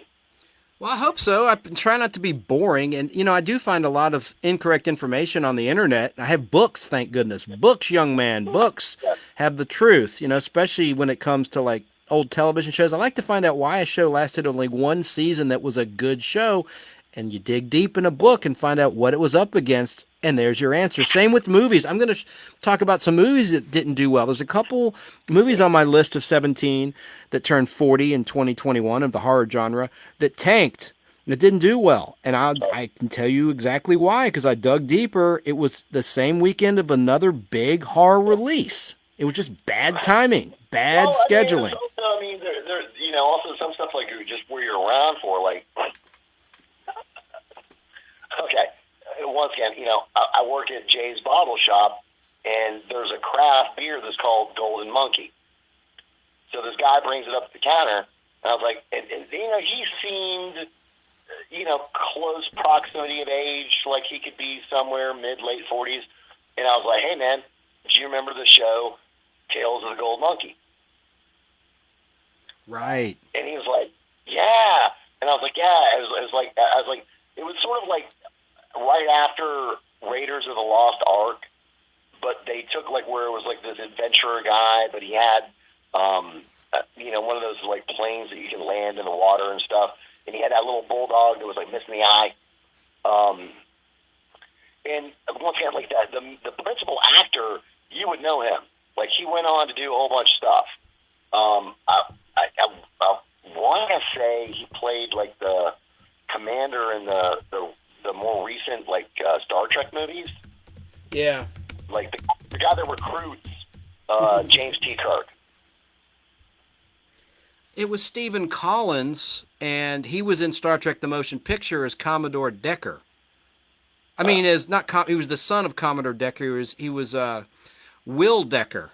And I met him on the set of the Three Stooges remake, but that's besides the point. And he had some recent troubles, but we won't get into that. But yeah. Well, no, but I think he was the main dude that played, the hero in Tales of the Gold Monkey. Yeah, yeah. And what was the movie with the star of Magnum P.I.? Tom Selleck? Tom Selleck. He was supposed to be Indiana Jones, but he couldn't get out of a contract with Magnum P.I. Yeah. Right. So, but he did a terrible series of movies to compete with Raiders of the Lost Ark. Like Big Trouble in Little China.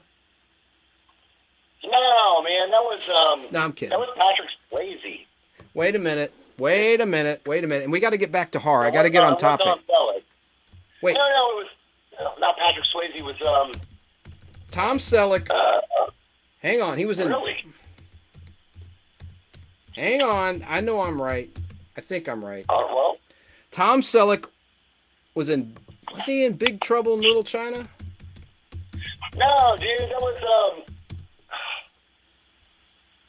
No, you're right. It's Kurt Russell. Kurt Russell. What the hell was that movie with? Let me look up Tom Selleck. I'm getting confused. It was a total rip of Raiders of the Lost Ark.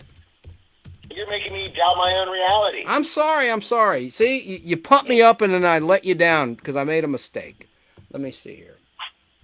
Correction corner. Yeah, that's right. We got to get back to horror movies. Any other thoughts about Friday the 13th Part 2? No, we can move on. All right, well, hang on. Let me look something up. Now you got me. There was a God-blessed rip-off of Raiders of the Lost Ark. Here, I got his list. I got Tom Selleck's list that he was in. There's a movie. He's got your list, Tom. He's on to you, buddy. Hang on. Where is it? Well, now he's doing reverse mortgage ads, which kind of is disappointing. I haven't seen those, thankfully. Yeah, I know, because you haven't had cable since 98, you said. 98. Yep. He was in Runaway. That's not it. High Road to China. I knew China was in it. Okay. Runaway. I had Gene Simmons.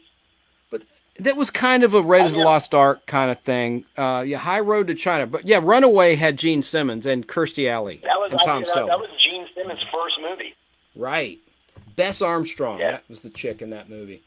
I knew it was something with China, so I was part right, part wrong. No, I mean, your brain was there. You know, you almost had it. I have not seen that movie. It's not very good. I saw it, and it's not very good. No. Did you know he got his start on TV in the Rockford Files towards the latter end of that show? He was a younger private eye working with Jim Rockford, Tom Selleck. I love the music sequence of the Rockford Files. Oh, yeah. With James Garner. My dad was a big fan of that. He used to watch that and watch Quincy. Yeah, that was post. I remember when I got to go with my dad on the road on his business trips, and I'd be like trying to like fall asleep in the hotel, and like the Rockford Files would come on. It was like that.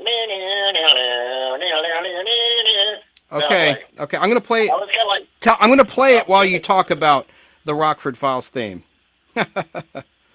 Let's see. Well, no, it will just make my renditions look that much more janky. By the great Mike Post. By the great Mike Post. Yep. That was the composer. He composed so many great theme songs, instrumentals. You can't hear it, but you will later. I'm playing it as you talk. The Rockford Files theme. We'll play it for the audience. Don't worry about me, man. I mean, I know it. Okay. Well, I'm going to go on with this list. And the next one I'm going to talk about after The Omen 3, I'm going to get back to The Omen because I keep getting sidetracked, was a movie called The Hand. Remember The Hand? That was actually directed by Oliver Stone, and they had Michael Caine about playing a guy who was driving in his car with his hand hanging out the window, and his hand gets severed and terrorizes him. No, I missed that one, dude. Okay. Well, good. Then you can learn about it because it was awesome. It was on HBO all the time. Chance, I'm going to do this. I'm going to sign off here. Okay. I'm going to let you talk about The Hand. Well, I'm going to talk about The Omen 3. Hey, before you sign off, what about Happy Birthday to Me? That one turned 40 in 2021. That was a great movie. If you like slasher films. Where I'm going with this is like I'm gonna flip over to the Nostalgic Podblast live feed on Facebook, and you know, once you start talking about a movie, if I feel I've got something to contribute, I'll just call back in. Good. Do it. All right. Well, thanks for calling, Danny. I'll sign off with you and continue on with my list of 17 horror movies that turned 40 in 2021. Thanks for calling, Danny. Sure.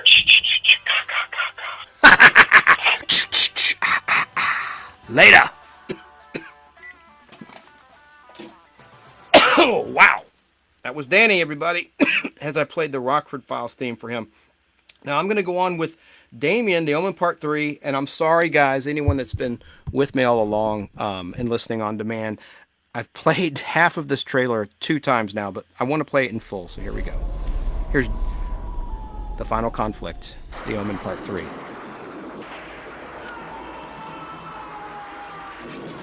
1976, the birth of evil was foretold in The Omen.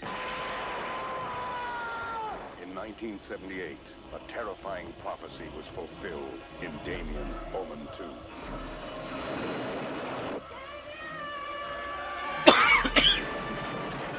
And now, you will witness the ultimate challenge to the future of mankind as the trinity of living terror is completed in the final conflict. Yes, Mr. President. I just appointed Mr. Damien Thorne as our new ambassador to the court of St. James. Damien Thorne is 32, attractive, brilliant, charismatic. To the modern world, he brings a purpose, a vision, a destiny. He's one step away from the most important position on Earth. Disciples of the Watch, I stand before you in the name of the one who was cast out from heaven, but is alive in me. The power of evil is no longer in the hands of a child.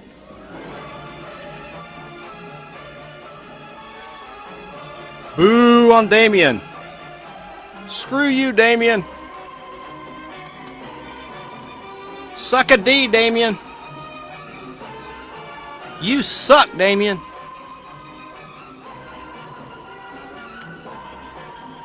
My Lord and Savior Jesus Christ is going to put a boot in your ass. Prepare for the final conflict, the concluding chapter of the Omen trilogy. A dagger's getting in your ass, boy. And the mark of the beast.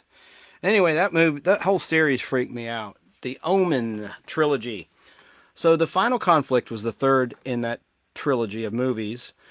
And as I mentioned, it was released March 20th, 1981, and it was an American-British supernatural horror film directed by Graham Baker. It is the third installment in the Omen series, starring Sam Neill, Lisa Harrow, who was in, and Rossano Brazzi, and also had Don Gordon in it, in a pretty freaky scene.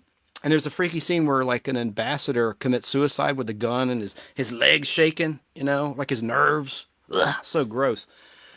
But the film tells the progression of the now adult Damien Thorne, as you heard in that preview trailer, to a position of earthly power, set against the countdown to the second coming of Christ, and attempts of a group of priests to kill the Antichrist. Richard Donner, who recently passed away in 2021, director of the original Omen film, returned as the executive producer. The film was released March 20th, 81. How many times am I going to say that? So, yeah, following the grisly suicide of U.S. Ambassador to Great Britain, 32-year-old international conglomerate CEO Damien Thorne is appointed in his place. An office his adoptive father, Robert Thorne, once held. Having fully embraced his unholy lineage and having run his company for 7 years, Damien now attempts to reshape his destiny by halting the second coming of Christ. So that's all I'm going to say about that. And luckily, the Lord prevailed, the Lord Jesus Christ, in that fictional story. Now, the next movie on my list, 6 of 17 films that turned 40 in the horror and thriller genre, is The Hand, released April 24th, 1981 by Orion Pictures and Warner Brothers. Oliver Stone directed it, and Michael Caine is terrorized by his own severed hand in this film. And this is a movie I watched a lot on cable, and I loved it. It was just so intriguing and interesting. And let's listen to a couple moments from The Hand, starring Michael Caine. He's driving in his car. You think I've done something wrong, don't you? Terror he could not forget. You think there's something in there, don't you? And his hand is severed when he... Bear. You want to see? Truth he would not face. Hey! Take a look! Orion Pictures presents Michael Caine in The Hand. You don't want me to go to New York with you, do you? I'm not talking about a separation or anything permanent or anything like that. I thought you understood that. I thought that was why you said Well, I could... we obviously do not understand each other. Look out! Get back! How does it feel? Life is still there. My fingers. I've been moving. You'll have phantom feelings for years. Heat, irritation, pain. Your memory is still feeding familiar sensations of having a hand along your nerve endings. What have you been doing during these blackouts? Misplacing things. I'd be scared if I were you. Did you see my signet ring? No. Are you all right? Oh, yes. You never know what you can do. The unconscious is capable of anything. You could do anything you ever dreamed of and never had the guts to do. Hi. I like the way you look at me. Blackouts are nothing to fool with. You could kill somebody. It's all up there, and you'll never know. Know what? Who you are. Don't be afraid of the pain. Tell him what you're feeling. You're trying to kill me, aren't you? Sense it, feel it, touch it. You want to destroy me? What is your image? A man trapped in a nightmare, locked in the grasp of the hand. Oh, John. John? John? What's the matter? Why are you looking at me like that? There's no hand.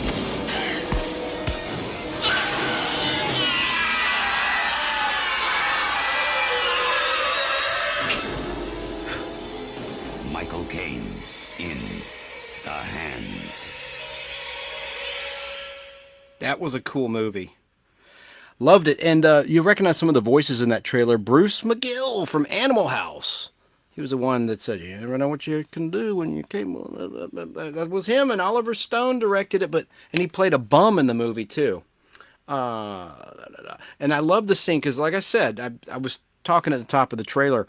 Michael Caine has his hand hanging out the window while he's just casually driving, and then boom! Hits a mailbox or something, and his hand's severed, and it just terrorizes him. So I thought it was a pretty inventive premise for a horror movie, and very underrated. I recommend The Hand. And here's some more notes about The Hand. The Hand was a 1981 American psychological horror film written and directed by Oliver Stone, based on the novel The Lizard's Tail, like how a lizard's tail grows back. And that novel was written by Mark Brandel. The film stars Michael Caine and Andrea Markovecchi. Oh, Lord, I don't know how to say that. Markovecchi. I'm sorry, Andrea Markovecchi. Caine plays John Lansdale, a comic book artist who loses his hand, which in turn takes on a murderous life of its own. That's another reason it stuck with me, because he was a comic book artist. I didn't mention that until now. I knew that, but I should have mentioned that. The original film score was by James Horner, who Barry King of BK on the Air mentioned earlier when he called in. And this was one of James Horner's earliest projects in terms of scoring a movie. Warner Brothers finally released the movie on DVD on September 25th, 2007. So I recommend it. I won't go on and on about that. Geez, this is going to be a long show because I still have 2 hours of the radio show to get to. Let's see. Moving on. Oh, this is great. Danny and I touched on this a little bit, but I have so many anecdotes. I'll try to be brief.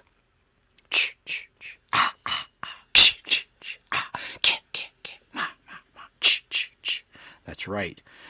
Friday the 13th, Part 2 is next. Released on May 1st, 81, of all things, my mom's birthday. My real mom's birthday.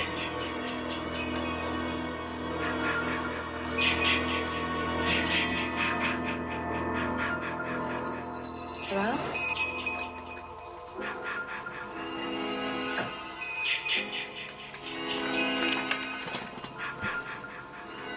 On a June night in 1980, Friday the 13th, 12 of her friends were murdered. Why should Friday the 13th, 1981 be any different? Friday the 13th. Head in the fridge. Jason's mother's head's in the fridge. She gets a pitch. Body count continues. 14. Gets an ice pick in the temple. You're all doomed. 15. God. 16. See, they're counting up from the first film, which is kind of dumb. Counting up the murders, picking up where mommy left off. 18.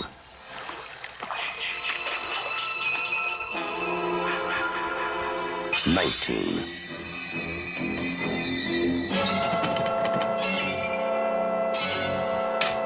20.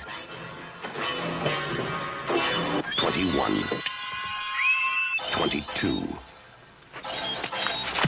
23. Sandra? Jeff? The day you count on for terror is not over.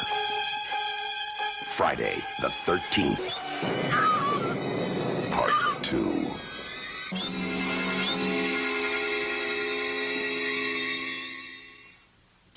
Great horror movie with a lot of comedy.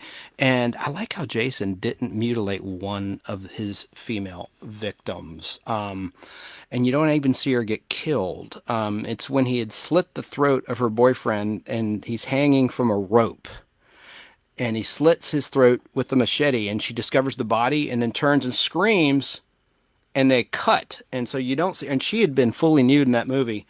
That actress, I'll say her name in a minute, but Jason was smart. And in his shack, where towards the end of the movie, when Amy Steele's character, Ginny, with a G, the character is spelled with a G for some reason, Ginny, where she tricks Jason into thinking that she's his mom, you see all these bodies strewn about.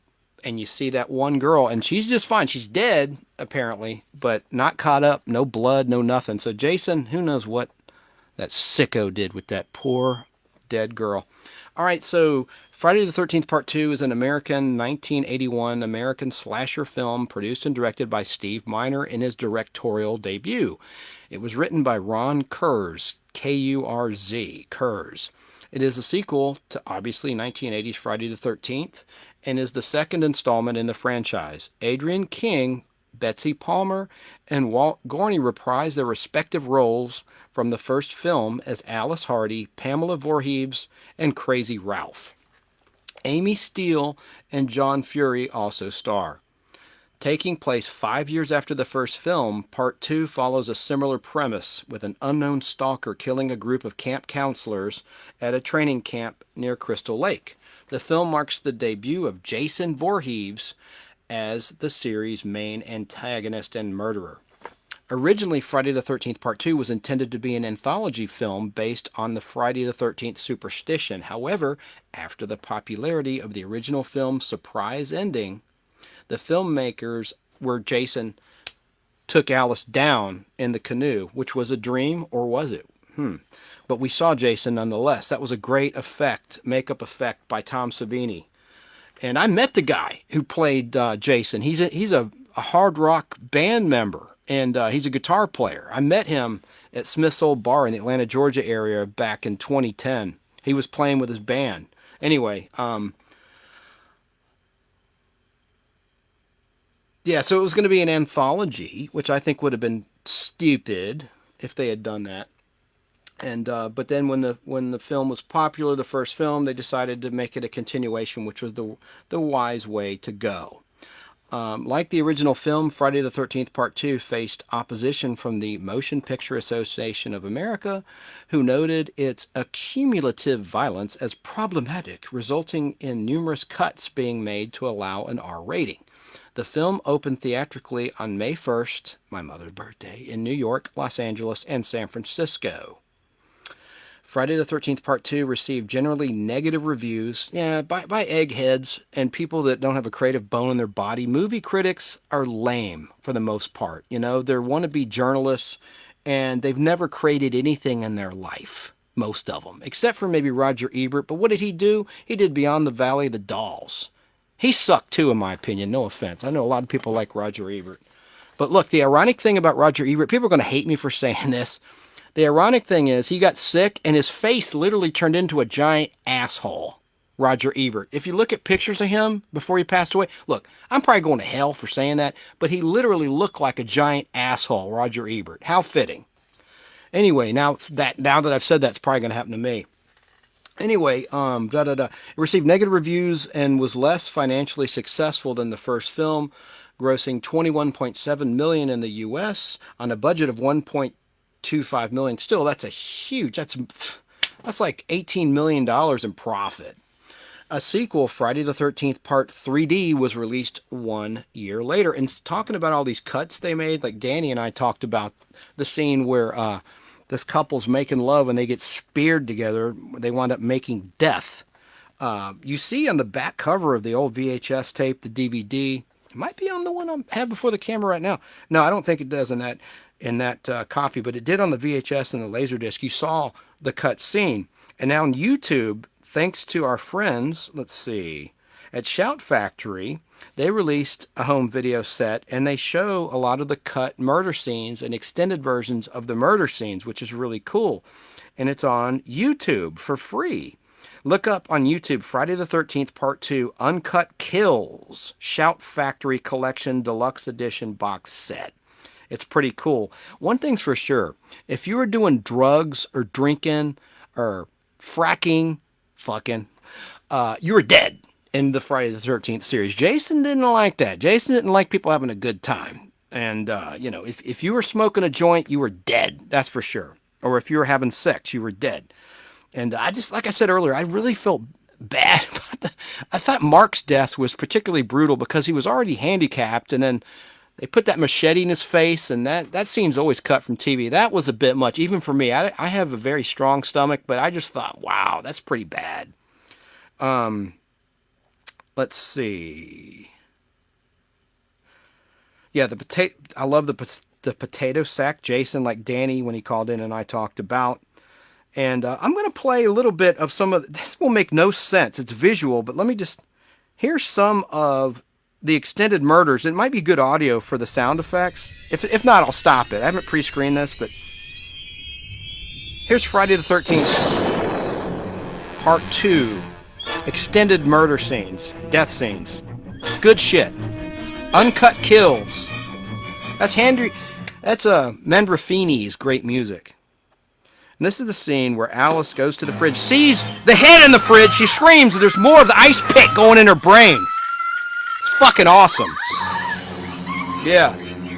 You see a better shot where it comes out of her nose. It's pretty cool. I sound like a psycho. This shit isn't real. You know that. And then where Ralph gets killed, the crazy old man from the first film, there's more of that. Anyway, I could go on and on. The spear scene is in there, but just check it out on YouTube. It'd be bad audio, so I'll cut the audio. But it's just a different take on that. Now, next, that was number 7 in my list of 17 movies that turned 40 in the horror and thriller genre. I'm gonna devote another pod blast to horror movies, and I'll go into more detail. There's so much more and some interviews I wanted to play with the living cast of Friday the 13th Part 2. But let's move on to number 8. Happy Birthday to Me, released May 15th, 1981 by Columbia Pictures. The budget was $4 million, but Birthday took in $10.6 million at the box office, so that's a huge profit. $6 million bucks. So let's listen to a little bit of the trailer for Happy Birthday to Me, starring Melissa Sue Anderson, and I thought it was a really good. And Glenn Ford is in the movie, and he's best known as playing Pa Kent in Superman the movie. Glenn Ford is in it as well. Here's a little bit of some scenes of Happy Birthday to Me.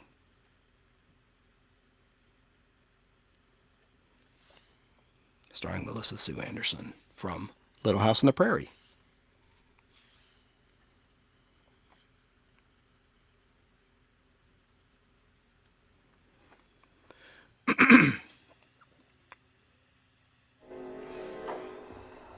Someone's having a party for the top 10, the senior class snobs. Before they get to celebrate, 6 of them will die in the most bizarre ways you'll ever see. Virginia, don't go away. Come over here, Virginia. It is up to you to determine whether you wish to subject yourself to fear, terror, and shock. Because of the bizarre nature of this birthday party, pray you're not invited.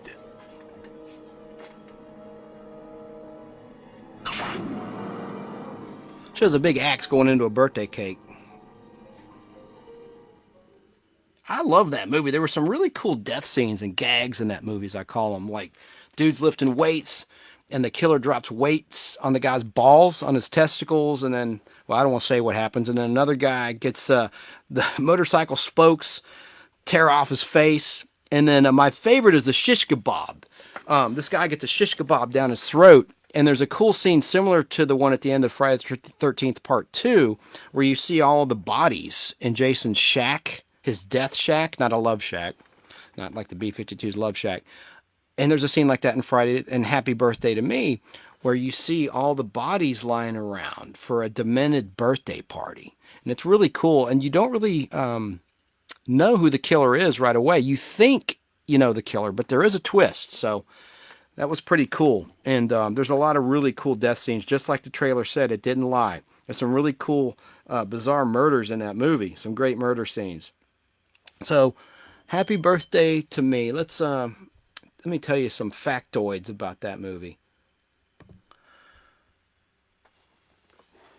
It was directed by J. Lee Thompson. As I mentioned, starred Melissa Sue Anderson and Glenn Ford. The plot revolves around 6 brutal murders occurring around a popular high school senior's birthday. Filmed primarily in Canada again and upstate New York, Happy Birthday to Me was distributed by Columbia Pictures and released theatrically in North America on May 15, 1981. While reception was generally negative, fuck them. It's since achieved a cult following. While not prosecuted for obscenity, this is interesting, the film was seized and confiscated in the United Kingdom under Section 3 of the Obscene Publications Act of 1959 during the Video Nasty Panic. That was a real thing, the Video Nasty Panic. What the Video Nasty was is a colloquial term in the United Kingdom to refer to a number of films, typically low-budget horror and exploitation films distributed on videocassette that were criticized for their violent content by the press, social commentators, and various religious organizations. The term was popularized by National Viewers and Listeners Association, the NVALA, in the United Kingdom in the early 1980s. So that's censorship for you. What I noticed about Europeans is they don't care much about sex. Like Benny Hill, you'd see nudity, but they detest violence in movies. Even though it's not real, it's just makeup. It's not real, folks. They get all hung up about that. And we're kind of the opposite in the United States. You know, we glorify violence, but sex, and especially with hardcore conservatives and religious types, ooh, can't see nudity, you can't see, and I understand that. This isn't a judgment, it's a judgment-free zone, political-free zone for now. But, I understand people not digging pornography and all that stuff, so I get it. But it's just funny, the cultural differences between Europe and the United States in that regard, where, they're like, look, love creates life. So I guess their position is, you shouldn't show people killing. There might be copycats and serial killers and all that kind of crap. So I thought that was interesting. But Happy Birthday to Me, very underrated. And I guess Melissa Sue Anderson really wanted to go against typecasting of Little House on the Prairie as a goody two-shoes blind girl. That was terrible, by the way, in Little House on the Prairie when she lost her eyesight. I thought that was just bad writing, and that was such a tough break for that character. Mary Ingalls. Let's see. Okay, next up, number 9. Number nine, like the Beatles song, is Wolfen. This is the second werewolf movie. We already talked about The Howling. Now, here's Wolfen. In chronological order of release, July 24th, 1981. Orion produced it and Warner Brothers distributed the flick. Had a budget of $17 million, but it bombed. Tanked. It only took in $10 million, so it lost $7 million at the box office. Might have made that up in home video sales. I doubt it. Probably broke even. But it starred, Wolfen had Gregory Hines, I believe. Yeah, Gregory Hines and Albert Finney. Yeah, Gregory Hines. I remember. Why am I doubting my reality here? Albert Finney and Gregory Hines, the dancer who was in History of the World Part 1. I talked about last week on the Pod Blast with Christopher Corman, Harvey Korman's son. But let's listen to a little bit of Wolfen in the preview theatrical trailer for Wolfen. Dig it, man.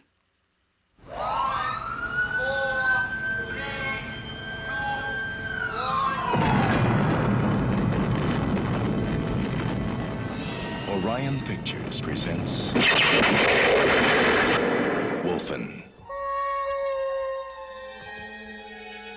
For centuries, they have been hiding in the rubble of your cities. The concealed threat. The invisible terror. Chris!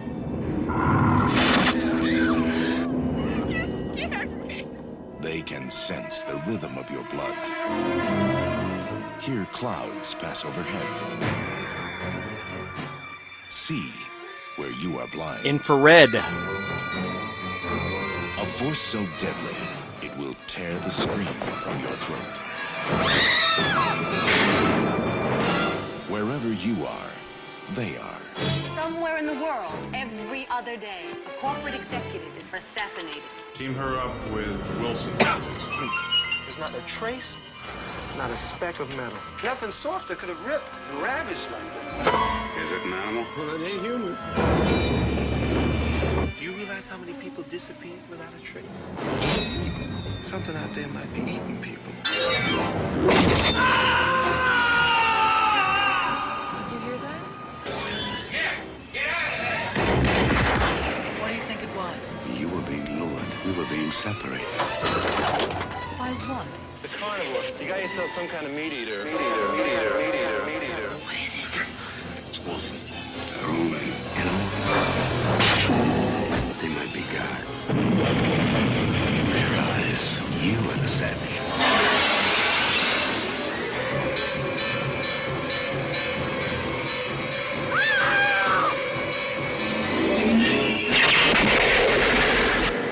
Wolfen. There is no defense. That was the tagline for Wolfen.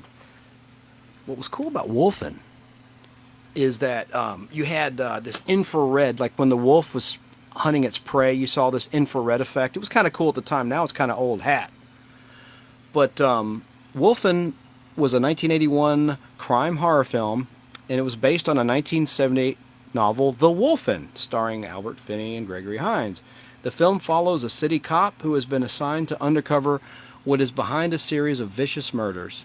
Originally, it is believed the murders are animal attacks until the cop discovers an ancient Indian legend about wolf spirits. So, it was a pretty decent movie, and it didn't do well at the box office. And you know why?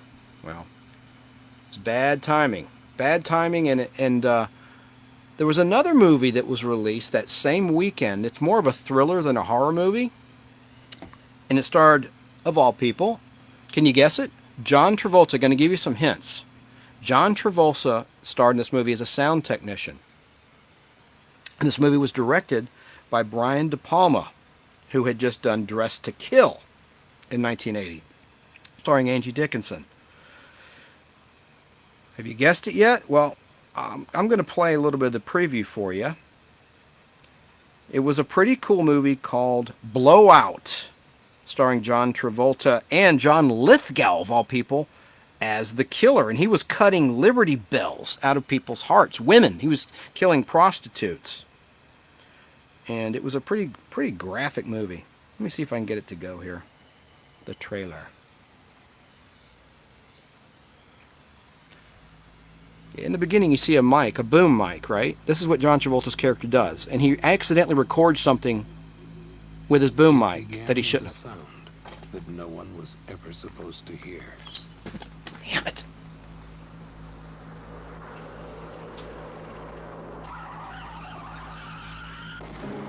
He's the one I saw? Yes, he says he pulled a girl out of the car. I would like you to forget about her.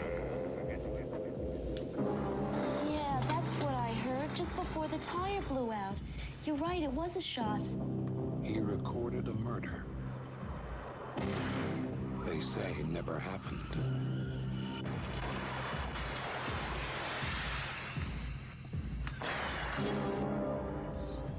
It's like Chappaquiddick. Witnesses. The girl, I've decided to terminate her. Terminate her. Terminate her. It's like Ted Kennedy, you know, the car goes in the water.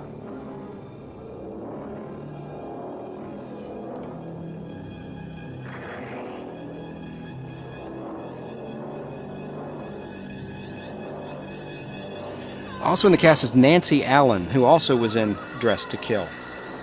And RoboCop later.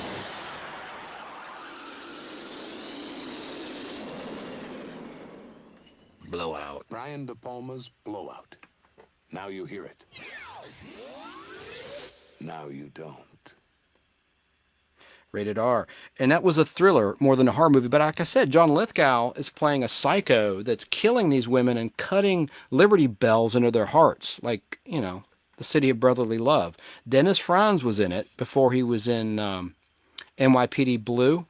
He played a sleazy cop in Dressed to Kill. So Brian De Palma was one of those directors that would use people, again, that did a good job for him acting-wise.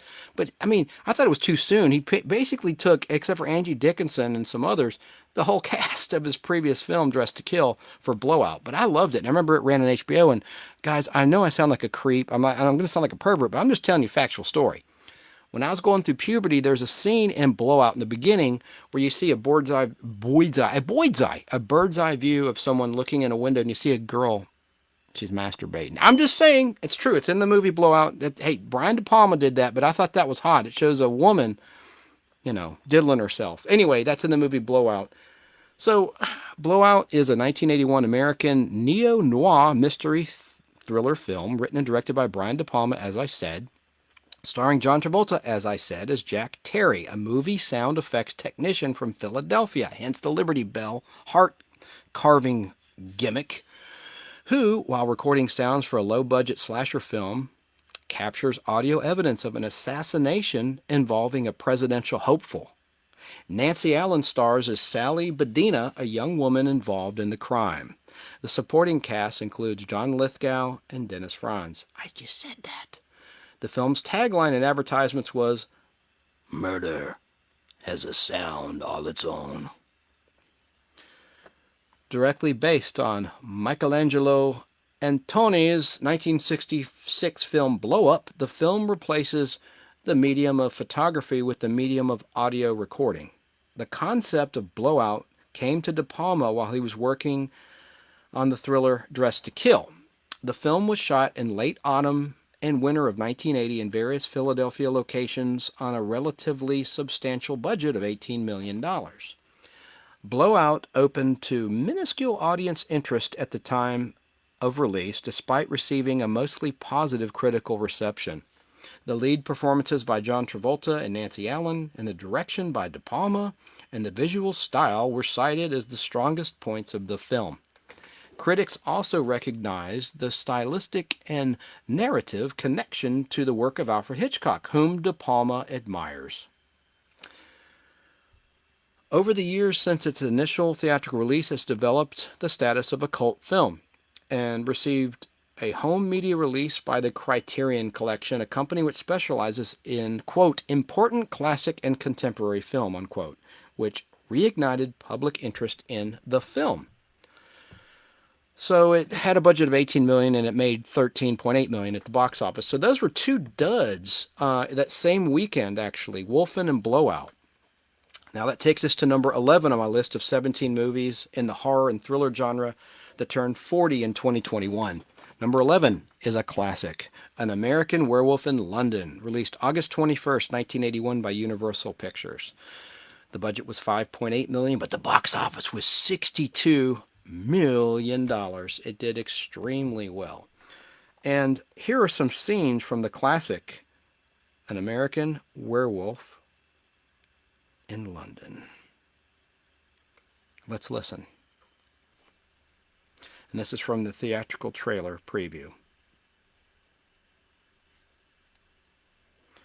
From the director of Animal House. A different kind of animal. John Landis. Did you hear that? I heard that. What was it? Could be a lot of things. Yeah? A coyote. There aren't any coyotes in England. I'm sorry I'm upsetting you, David, but you don't understand what's going on. I understand, all right. You're one of the undead, and I'm a werewolf. Yes, that's right. David, stop! I'm going to the police. Jack was right. Jack is dead! Jack is dead, and 6 people are dead. There's going to be a full moon tonight. I'm going to the cops. Oh, be serious, would you? You can't let them go. Should the world know our business? It's murder, then. Then murder it is.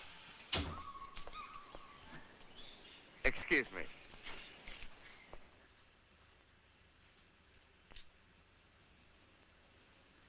I'm a werewolf. A werewolf?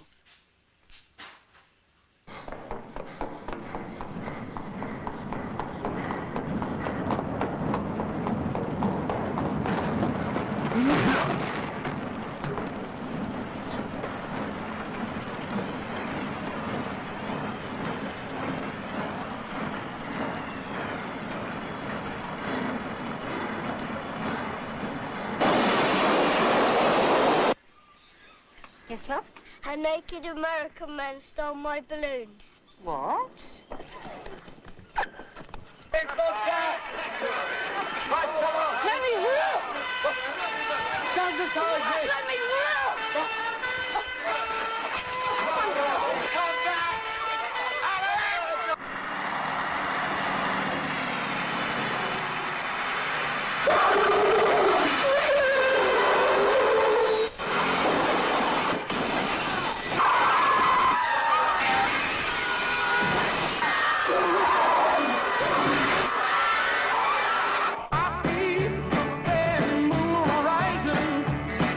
I'll get dinged for this.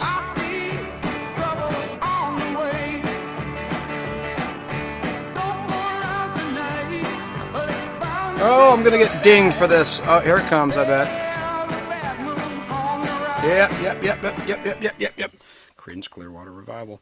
But that was an awesome movie with really gory effects I thought were really cool. American Werewolf in London. Here's some factoids about American Werewolf in London. Of course, it's a 1981 horror comedy film written and directed by John Landis, director of Animal House and Twilight Zone, the movie, the ill-fated segment where Vic Morrow was beheaded. We talked about that in a previous Podblast. An international co-production of the United Kingdom and the United States. The film stars David Naughton.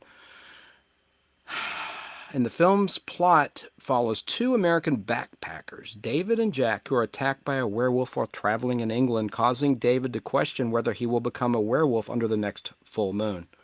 Landis wrote the first draft of the screenplay for the film back in 1969 and shelved it for over a decade. Prospective financiers believed that Landis' script was too frightening to be a comedy film and too humorous to be a horror film. After achieving success in Hollywood with the comedies The Kentucky Fried Movie, National Lampoon's Animal House, and The Blues Brothers, Landis was able to secure financing from Polygram Pictures to produce An American Werewolf in London. The film was released in the U.S. by Universal Pictures, as I said, on August 21st, 1981. It was a critical and commercial success, winning the 1981 Saturn Award for Best Horror Film and the first ever Academy Award for Best Makeup. Since its release, it's become a cult classic. A sequel, An American Werewolf in Paris, was released by Hollywood Pictures in 1997. Fantastic film. Now, this next one is not much of a horror film, but I'm going to be brief about it because it's got a horrifying scene in it. Raggedy Man, released September 18th, 1981 by Universal, starring Sissy Spacek, Eric Roberts, who's Julia Roberts' brother. They both grew up in Smyrna, Georgia, where I live. And it also starred Sam Shepard. And also Henry Thomas, the kid from E.T., a year before that blockbuster was released. It also had Tracy Walter, who played Frog in Best of the West. That's a great character I mentioned in a previous Podblast about shows that only lasted a year or two. And he played a creep named Arnold. Now, there's a rape attack in that film, and there's a horrifying scene in Raggedy Man. It had great music by Jerry Goldsmith. I want to just play a little bit of some scenes from Raggedy Man, and then we'll move on to some more bona fide horror films. But to me, because of a particular scene, I found the film horrifying. And let's listen briefly. This should only be about a minute and a half long, of some scenes from Raggedy Man, starring Sissy Spacek. And then I'll tell you some quick facts about it. In fact, I'll go ahead and read this now while I wait for the clip to load. Let's see, it was... Hang on. On Oscar night, she was the toast of the nation. Now, she's the talk of the town. Academy Award winner Sissy Spacek is Nita Longley. The eyes of Gregory, Texas, are upon her. Mr. Rigby, you know my situation. I'm a Oh, divorced war woman. is going on, Rita. Nobody's on Easy Street. Oh, yes, sir, I know that, but I've got two fine young boys to think about. She's a divorced woman, Arnold. She ain't got nobody. Would you like a cup of coffee? Oh, the rain will slow down out there. What's little water to a sailor anyway? Eric Roberts. I need you. No. No, it's just the way I like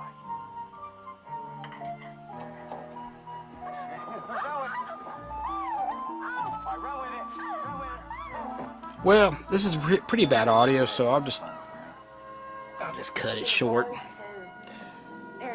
And I'll say as it plays, Raggedy Man's a 1981 America drama film based on the William D. Whitliff and Sarah Clark 1979 novel, directed by Jack Fisk. Anita is a divorced mother and World War II switchboard operator living with her 2 sons in Gregory, Texas. But they spend time with a sailor man. It's nobody's business what I do.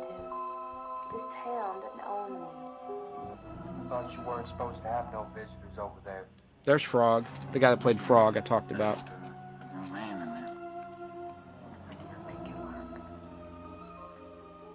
I want you to leave, Terry. We still got one more day, Gary. No, I want you to go and go. This doesn't work for us. I'm sorry. Tracy Walter was a great underrated actor. So caught. Tonight? Yeah, tonight. What the hell? We can't put it off forever. They're gonna rape her. It's terrible. So many to fight for.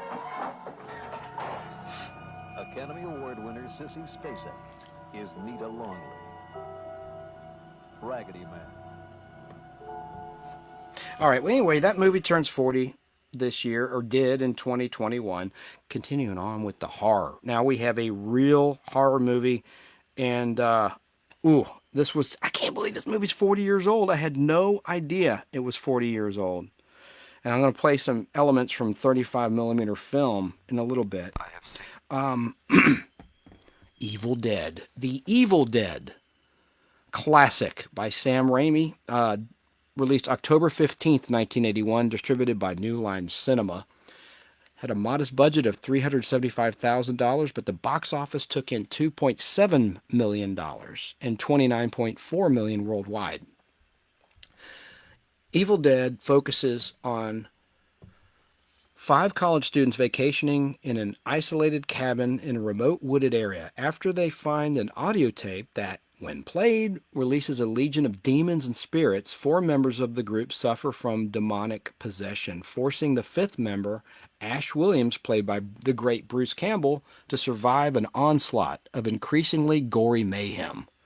Raimi, Tappert Campbell, and their friends produced the short film Within the Woods as a proof of concept to build the interest of potential investors, which secured U.S. money, $90,000, to begin work on The Evil Dead. Principal photography took place on location in a remote cabin located in Morristown, Tennessee, in a difficult filming process that proved extremely uncomfortable for the cast and crew.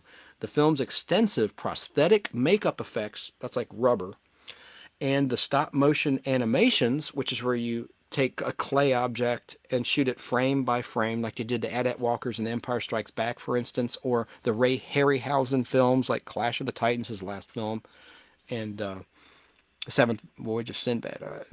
Anyway, stop-motion animations were created by artist Tom Sullivan. The completed film attracted the interest of producer Ivan Shapiro, who helped screen the film at the 1982 Cannes Film Festival. Horror author Stephen King gave a rave review of the film, which resulted in New Line Cinema acquiring its distribution rights. Let's listen to a little bit of the trailer. These are from 35mm elements, so the audio should be pretty damn good. I have seen the dark shadows moving in the woods, and I have no doubt that whatever I have resurrected through this book is sure to come calling for me.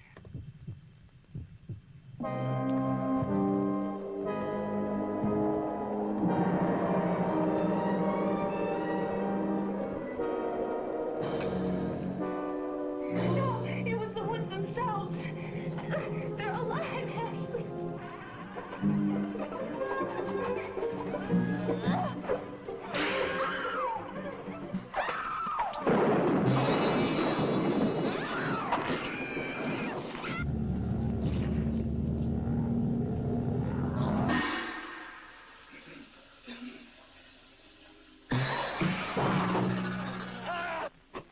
I fear that the only way to stop those possessed by the spirits of the book is through the act of bodily dismemberment. God. I don't care what happens to her. Jesus fucking Christ. Sorry, folks.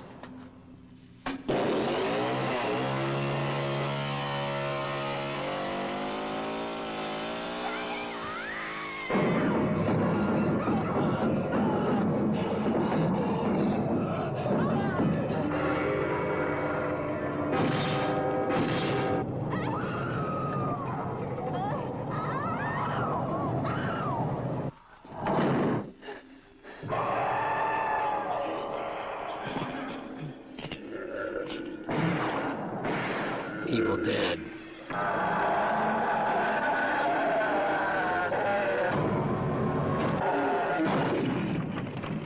Just love the sound effects and the screams. Evil Dead. Not the Evil Dead, like Wikipedia says. It's Evil Dead, which I know and knew that. So, we're getting up on the list of 17. We're up to 14 now. This was a movie called Galaxy of Terror, which was a takeoff on Alien. It was a ripoff of Alien, released in 1981, October 23rd, 81 to be precise, by New World Pictures and distributed by United Artists, who distributed the Pink Panther movies and the James Bond movies, for instance. It was a Roger Corman film. It made money, though. It had a $1.8 million budget, which became $4 million at the box office. Now, Ray Walston was in it, who would later be Mr. Hand the following year, 1982, in Fast Times at Ridgemont High. And, of course, he was everyone's favorite Martian on CBS TV's My Favorite Martian in the early to mid-1960s for 3 seasons. Galaxy of Terror. I am going to play a little bit of the trailer, which sounds like a happy-go-lucky space movie, but there's horrifying scenes where someone's arm is severed and there's maggots in the arm. I remember seeing it on Showtime all the time, Galaxy of Terror. But it had some really good gore in it, and it was pretty good. Let's listen to a little bit of Galaxy of Terror. Prepare yourself for the ultimate battle. Galaxy of Terror.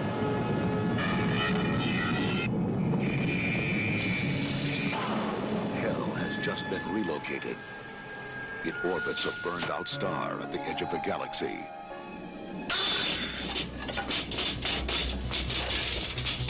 They're out there. It's been waiting 1 billion years to scare you to death. Trapped in a living maze of terror.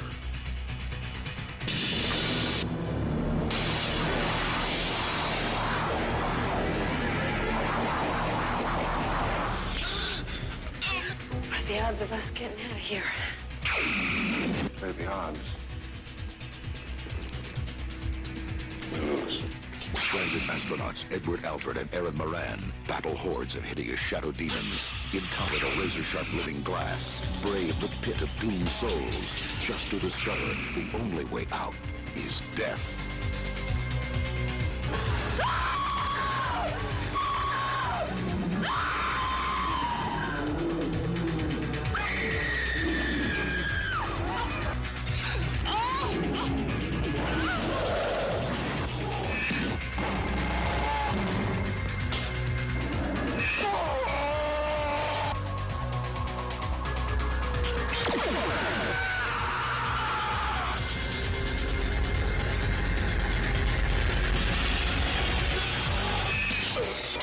Galaxy of Terror. The ultimate horror in space. I liked it. I thought it was pretty freaky. It had some good special effects in that movie. Now we're getting into the masters. Number 15. One of the best horror sequels of all time to a classic by John Carpenter. How's that for a hint? That's right. We're talking about Halloween 2. Halloween 2. Whew, I really liked it. I liked the setting in the hospital. And of course, it had a bigger budget. It was now a Universal picture. It was an international movie the first time around. And it did have a William Shatner mask, as we talked about with Danny, our caller earlier, one of our callers earlier tonight. Released October 30th, 81. Great timing. Maybe it should have been released a week before, maybe on the 24th or something of October, but it still was a tremendous success. The budget was $2.5 million. It earned $25.5 million bucks. So, $22 million in change it earned in ticket sales and profit.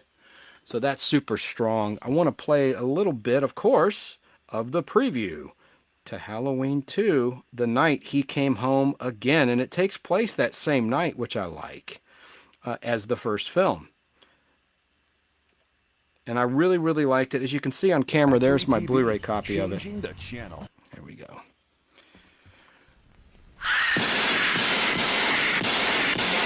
I shot him 6 times. I shot him in the heart. This man, he's not human. Universal Pictures presents Halloween 2. More of The Night He Came Home. Who is it? There was nothing within him, neither conscience nor reason, that wasn't even remotely human. This is some kind of a joke. I've been trigger-treated to death tonight. You don't know what death is. Janet, go tell Mr. Garrett we're having trouble with the phones. There is no place to hide. He will always find you. What's this? It's a Celtic word. It means the Lord of the Dead.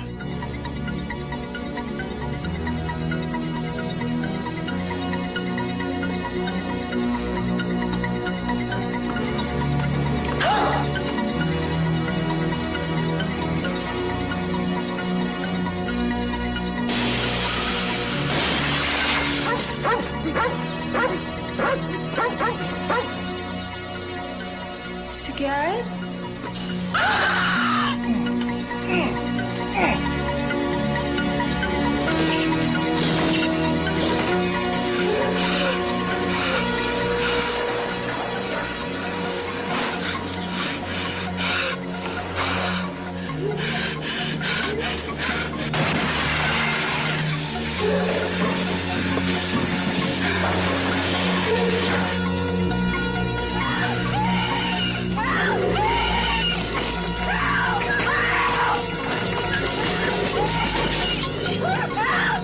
Halloween 2. More of The Night He Came Home.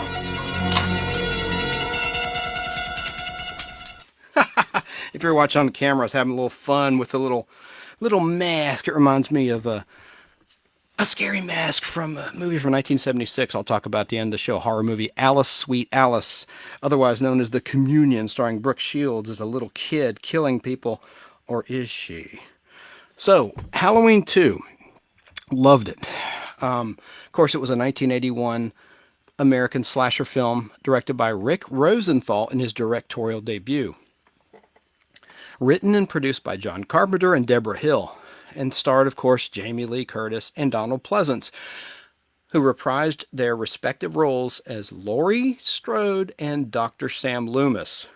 It is the second installment in the Halloween film series. And I like the actor Hunter Von Leer also, who played Annie's dad, or played the sheriff. Anyway, and it was the second installment in the Halloween film series and serves as a direct sequel to Halloween that same night. The plot picks up directly after the first film, with Michael Myers following survivor Laurie Strode to the local hospital, while his psychiatrist, Dr. Loomis, continues his pursuit of him.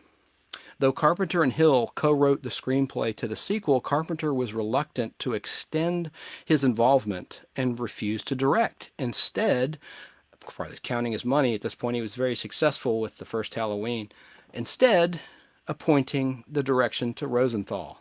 Stylistically, Halloween 2 reproduces certain key elements that made the original Halloween a success, such as the first-person camera perspectives, where you see from Michael Myers' vantage point, for instance, as he approaches his victims in the hospital. And the film picks up right at the end of the cliffhanger ending of the original film and was intended to finish the story of Michael Myers and Laurie Strode. It also introduces the plot twist of Laurie being the sister of Michael Myers. a feature that would form the narrative arc of the series in subsequent films, including Rob Zombie's remake and its sequel. But it was dropped from the 2018 film trilogy. Filming took place in the spring of 1981, primarily at Morningside Hospital in Los Angeles, California, on a budget, as I said, of $2.5 million.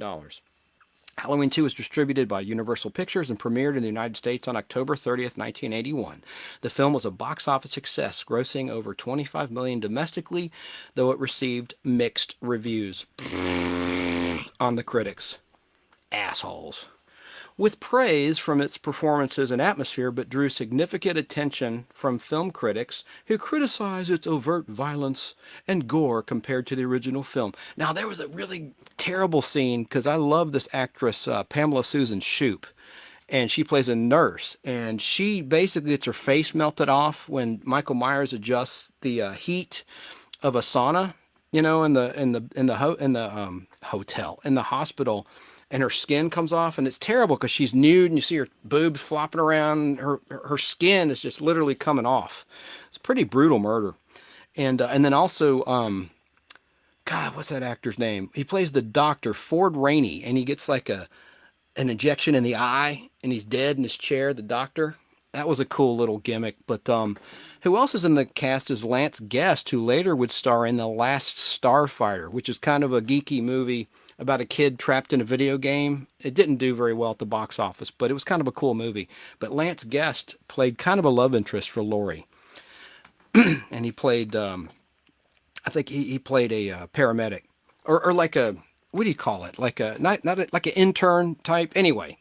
And the movie was really good. I liked it a lot, and it had a lot of character actors in it. So, let's see, what else about Halloween 2? Originally, Halloween 2 was intended to be the last chapter of the Halloween series to revolve around Michael Myers in the town of Haddonfield. But after the lackluster reaction to Halloween 3 Season of the Witch, additional movies like Halloween 4 were made with Michael Myers as the villain and antagonist. And I liked Halloween 3 Season of the Witch. At the very beginning of tonight's Podblast, I played some of the music from Halloween 3, even though that was released in 82, won't turn 40 until 2022. Next up, here's more of a thriller. It was also released the same day as Halloween 2 on October 30th, 1981. It's a movie called Looker, and it was Albert Finney's second box office flop of 1981 after Wolfen. But what's cool about this movie, again, I sound like a creep, it has Susan Day nude in it. Laurie Partridge from the Partridge Family and later from L.A. Law. Of course, she's kind of got mosquito bites, but that's besides the point. But she is nude in it. Susan Day, she's beautiful. And you know what? She still looks good to this day, and she's not had plastic surgery, apparently. She looks natural. And when you age naturally, it makes a big difference. You can tell. She still looks the same in the eyes. She really does. She's a beautiful, beautiful woman, Susan Day. But she was in this movie Looker, and it was produced by the Ladd Company, distributed by Warner Brothers. And let's listen to a little bit of Looker. It was kind of a cool movie. It turns 40, and it's got some horror elements in it. So this is my show, so if you don't agree, I apologize. But I want it. You probably think I'm beautiful, Dr. Roberts, but I'm not. I want it. My nose is 0.2 millimeters too narrow, and my cheekbones are 0.4 millimeters too high. I want it too. I do television commercials. They want a certain look. Hi, I'm Cindy. I'm the perfect female type. Susan Day.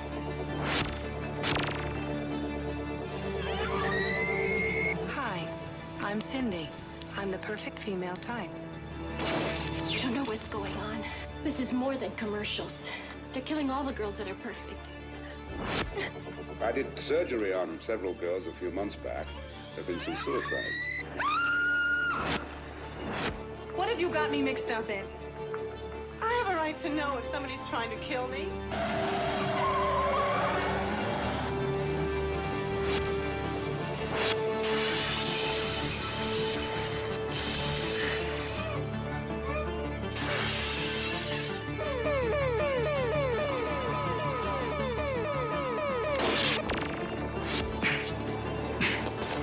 Don't look at the screen.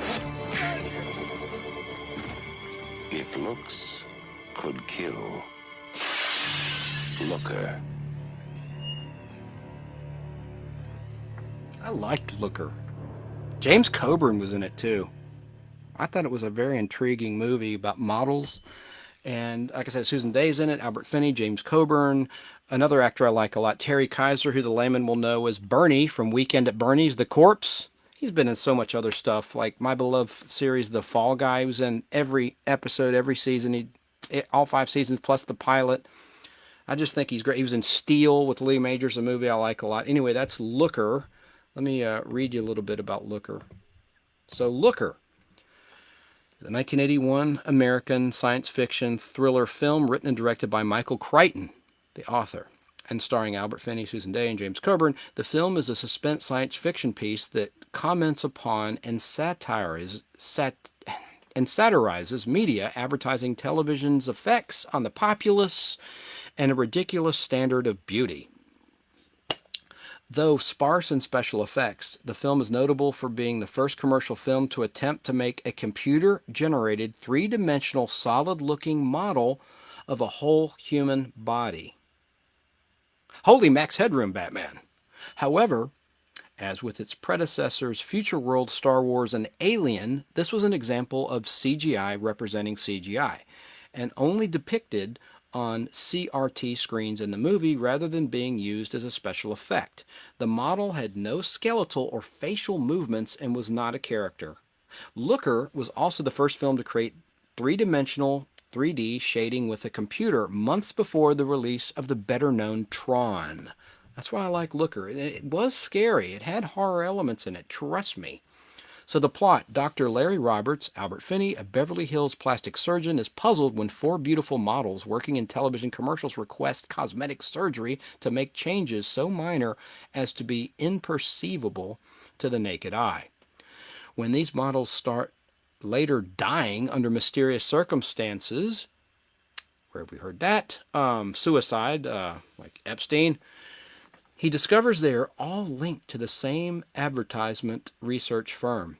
The Digital Matrix research firm rates advertising models using a scoring system to measure the combined visual impact of various physical attributes in television commercials. In an experiment to increase their scores, some models are sent to Dr. Roberts to get cosmetic surgery to maximize their visual impact. Though the models are physically perfect after the surgery, they are still not as effective as desired. So the research firm decides to use a different approach. Each model is offered a contract to have her body scanned digitally to create 3D computer-generated models. Then the 3D models are animated for use in the commercials. The contracts seem to be incredibly lucrative, money, money, money for the models, once their bodies are represented digitally. They get a paycheck for life, never having to work again, since their digital models are used for all of their future work and commercials. However, when these same models start dying under mysterious circumstances, Roberts becomes suspicious and decides to investigate Digital Matrix. He has a strong interest in investigating the deaths. He is considered a prime suspect by the police from evidence planted at the scene of one of the murders, and his most recent patient, Cindy, played by Susan Day, with whom he begins a romantic relationship. Cindy is the last of the models to be digitally scanned. During his investigation, Roberts discovers some advanced technology that the Digital Matrix Corporation is using to hypnotize consumers into buying the products they advertise. Like subliminal messaging. Buy toilet paper. Buy toilet paper. Buy toilet paper. Vote. I won't say it. Anyway, during his investigation, Roberts discovers some advanced technology that the Digital Matrix Corporation is using to hypnotize consumers into buying the products they advertise. He also discovers a light pulse device. The light-oriented kinetic emotive responses, or light ocular oriented kinetic emotive responses, Looker for short. I did it, I said it. The light gun that receives, I'm sorry, jeez, folks, I am so sorry. All right, let me start over. Take 3. He also discovers a light pulse device, the light ocular oriented kinetic emotive responses or looker gun that gives the illusion of invisibility by instantly mesmerizing its victims into losing all sense of time. It was a cool, inventive movie and very underrated. Looker. Check it out. Excuse me, that takes us to number 17, the last movie on my list of horror films that turned 40 in the year 2021. And it's a movie that starred a gentleman named John Houseman. They earned it. Remember him from the Paper Chase movie and TV show? One of the few actors to star in the movie and the TV version of the movie, unlike, say, 9 to 5. Like the Dolly Parton movie where you had Sally Struthers playing Dolly Parton's character in the TV version. By the way, the TV version of 9 to 5 lasted longer than people realize. It wasn't very good, but it lasted a while. But anyway, John Houseman was in both the Paper Chase movie and the TV show. But I'm talking about Ghost Story. And I have a little anecdote about Ghost Story. But before I tell you my little quick story about Ghost Story, I want to play, of course, some scenes from Ghost Story starring the great John Houseman, as well as some other actors I'll mention in a moment. Let's listen to Ghost Story. I will take you places where you have never been. It's the start. I will show you things that you will never see. Beginning. And I will see the life run out of you. Long ago, on a cold, dark night, in this peaceful New England village, something happened. Something too terrifying to remember. Something too frightening to forget. Something that has remained a secret until now. Is anyone else seeing things? Am I the only one having nightmares? Universal Pictures presents Fred Astaire, Melvin Douglas, Douglas Fairbanks Jr., John Houseman, Ghost Story, from the terrifying best-selling novel by Peter Straub. Who is this? He's found a picture of her. That's not possible.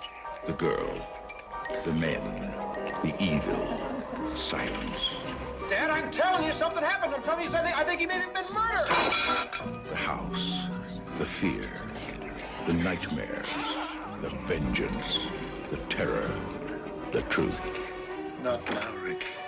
Yes. Now. Something's happening. Something terrible. I fear that more of us are going to die. No, we must talk about it. She's not the person you think she is. Who are you? Oh, no, please, let's not stop. She's worried you have the wrong idea about her. Everything about her is wrong. No, please let me talk about it. Get away from her, Dave. What are you? She's dangerous. Listen to me, please.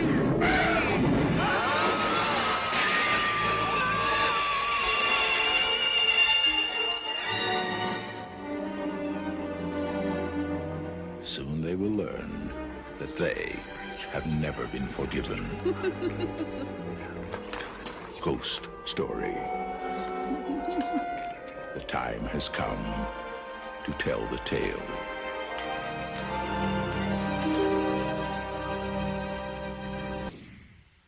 Ghost Story. That's a very underrated horror film.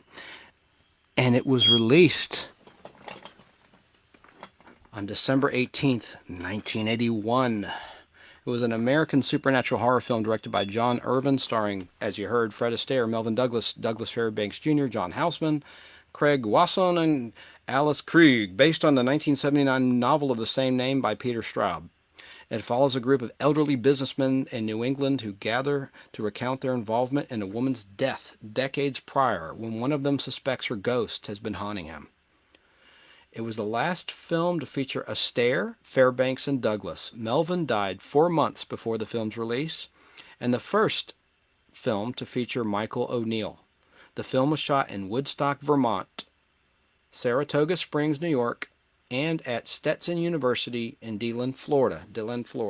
It was released in the United States, as I said, on December 18th, 1981. So that concludes my list of horror films that turned 40 in the year 2021. Have some honorable mentions of movies that had already turned 40 back in 2020, like Terror Train, released October 3rd, 1980. Prom Night, starring Jamie Lee Curtis, July 18th, 1980. I Spit on Your Grave from November 22nd, 1978, which was a horrible rape revenge movie. It was so gory, like this guy's wee-wee gets severed and thrown into a fire like a weenie roast, literally. It's pretty bad. And that movie's banned from my home by someone I won't mention. I Spit on Your Grave, November 22nd, 1978. It's a horror classic. Also, as I mentioned earlier, Alice, Sweet Alice, otherwise known as Communion, released November 15th, 1976, starring Brooke Shields. You know, I think I'll play a quick clip of Alice, Sweet Alice. It's really creepy. Some of the music in this is really, really creepy. Let's see here. See if I can get it for you. Brooke Shields. In Holy Terror. Alice was too old to play with dolls and too young to make love. Brooke Shields, as you've never seen her before. She was too beautiful to play with boys and too young to play with men. So Alice began to play with death. She's made a repeated request that the kid see a psychiatrist. She has a knack of making things look like accidents.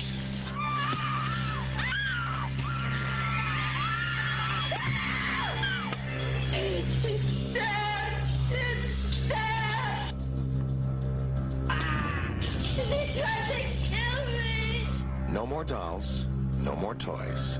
Alice only plays with bodies.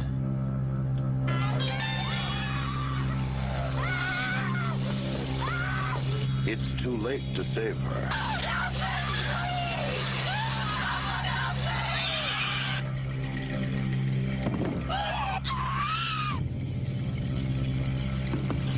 Extremely creepy movie. A story of unnatural... This mask, like my mask. Unnatural death.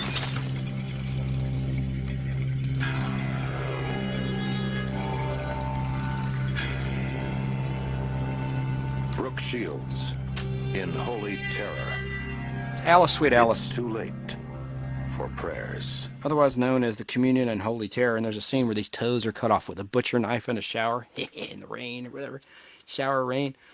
And I found this bullshit article I'll talk about in a second about films, horror films that turned 40 in 2021, which is full of crap. Most of these movies were not from 1981. They're from 1982 or later.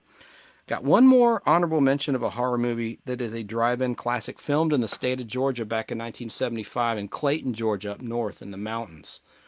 And it's called Grizzly. And it's about a killer grizzly bear, hence the title. And let's listen to a little bit of Grizzly. It's an awesome movie, if you like horror. This motion picture does not cater to fantasy. You will see nature's most savage man-eating animal. By its size alone, it can overpower and devour any human. Grizzly.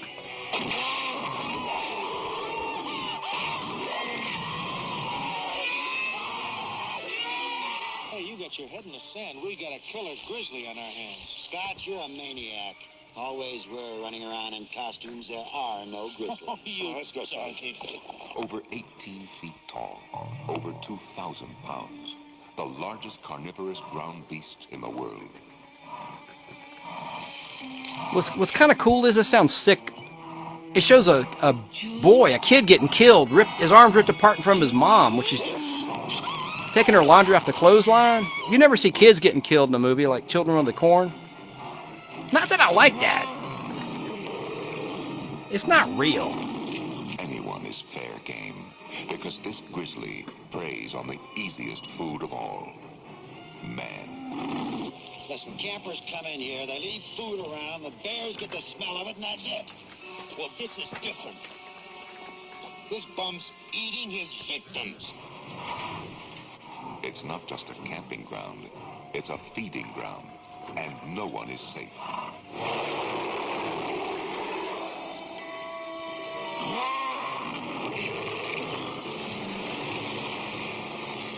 Any man, any woman, any child can be stalked by the most massive, foul-tempered, dangerous flesh-eater of all, Grizzly.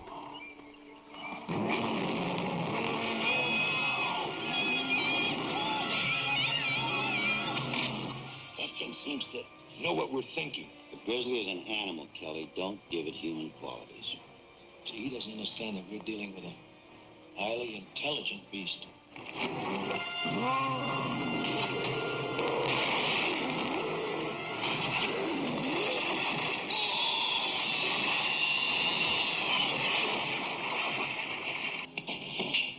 When I'm finished with you, there's not going to be anybody there waiting to shake your greasy, bloody hand. You are finished. Dismissed. Removed. Up yours. 18 feet of man-eating, gut-crunching terror.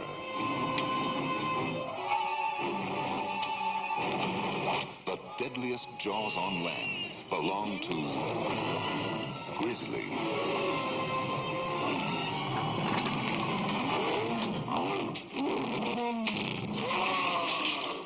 Grizzly was awesome. I loved it. It was a drive-in classic. Actually, I saw it at the Starlight Drive-In in 2007, I think it was. They had a print of it in 35 millimeter, which is in the Atlanta, Georgia area. Someone got killed there, by the way, the Starlight Drive-In. Dude wanted to get a jump start, and he went up to this dude's car, and the guy just opened fire and blew him away. It's terrible. Anyway, I think that happened in like 2012 or something. So Grizzly, also known as Killer Grizzly on U.S. television, is a 1976 American horror film directed by William Girdler about a park ranger's attempts to halt the wild rampage of an 18-foot tall man-eating grizzly bear that terrorizes a national forest, having developed a taste for human flesh. However, a drunken hunting party complicates matters. It stars Christopher George, who played the Immortal on TV, married to a gorgeous, gorgeous Linda Day George. Andrew Prine starred in it, and Richard Jekyll. Widely considered a Jaws ripoff, Grizzly used many of the same plot devices as its shark predecessor, which had been a huge box office success during the previous year. The giant grizzly bear in the film was portrayed by a Kodiak bear named Teddy, who was 11 feet tall. And it had a lot of shocks in it. The blood was kind of fake, though, I must say. The color of the blood looked a little fake, but it had some great, as I say, gags. It was distributed by International Columbia Pictures. It's a really cool movie, and if you're watching on Facebook Live or on my YouTube channel, The Nostalgic Podblast, you'll see a rare DVD cover. I'm showing the back cover now, about to show the front. But Grizzly, highly recommend. It's probably on YouTube or something for free. It's a really good horror movie. So, where are we now? So, I'm going to get to the radio portion of tonight's show. I'm going to be up all night. Jeez Louise. Have a little rant, though, not horror related. Kind of pissed. I don't know if I should do this tonight or not. I don't know if I'm going to do a Pod Blast Sunday, so I'm sort of combining everything here tonight. But I did a quiz once, and I'm kind of pissed. Well, I'm not going to go there. I will go there. I did a quiz. And you had to submit your email address, which I did. And it was to a political campaign. Inadvertently, I was just answering questions on a Facebook quiz. And now I'm getting so much spam email, and you can't unsubscribe. I'm thinking about suing. This particular political campaign. It's really pissing me off. I'm not going to name which one it is because I try to be in the middle here, non-political. You know, I embrace everybody here as long as you make sense. But I was so pissed off. I was getting harassed by these people, and I still am to this day. Multiple emails a day, begging for contributions that can't unsubscribe. Seriously considering suing the hell out of these people. All right, now getting to the bullshit list. When I was doing research for today's Pod Blast, I looked at a list of horror films that turned 40 in 2021, of course. And, of course, I added most of the ones that were not on this list that I knew from life experience because I'm old. But I'm just going to read you this list and point out some of the BS things at the end of this list in a footnote. It says, also turning 40 in 2021 is a movie called The Entity, a harrowing film starring Barbara Hershey as a woman actually sexually assaulted by a ghost.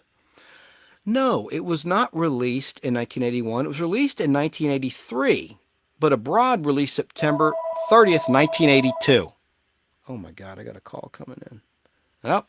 Well, I got to take the call. Call comes first. Calls come first.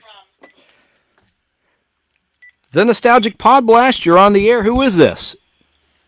Hey, Danny Cochran. Hey, Danny, you're calling back. What's up, man? I just wrapped up pretty much the horror portion. I can't believe you're still awake.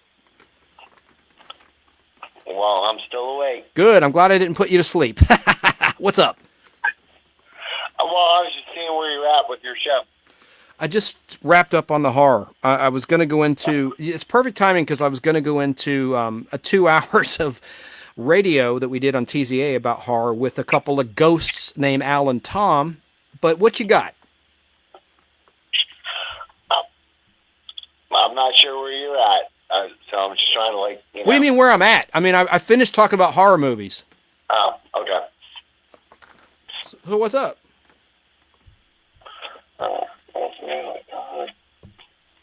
I can't hear you. Oh, so your show's done? No, it's not done. I'm still on the air. I'm saying I'm going into a pre-recorded segment about the history of horror movies, part 2. No, I went through my list of 17 movies that turned 40 in horror. That's what I meant, buddy. I meant I just concluded the list of 17 horror films that turned 40 in 2021. Right.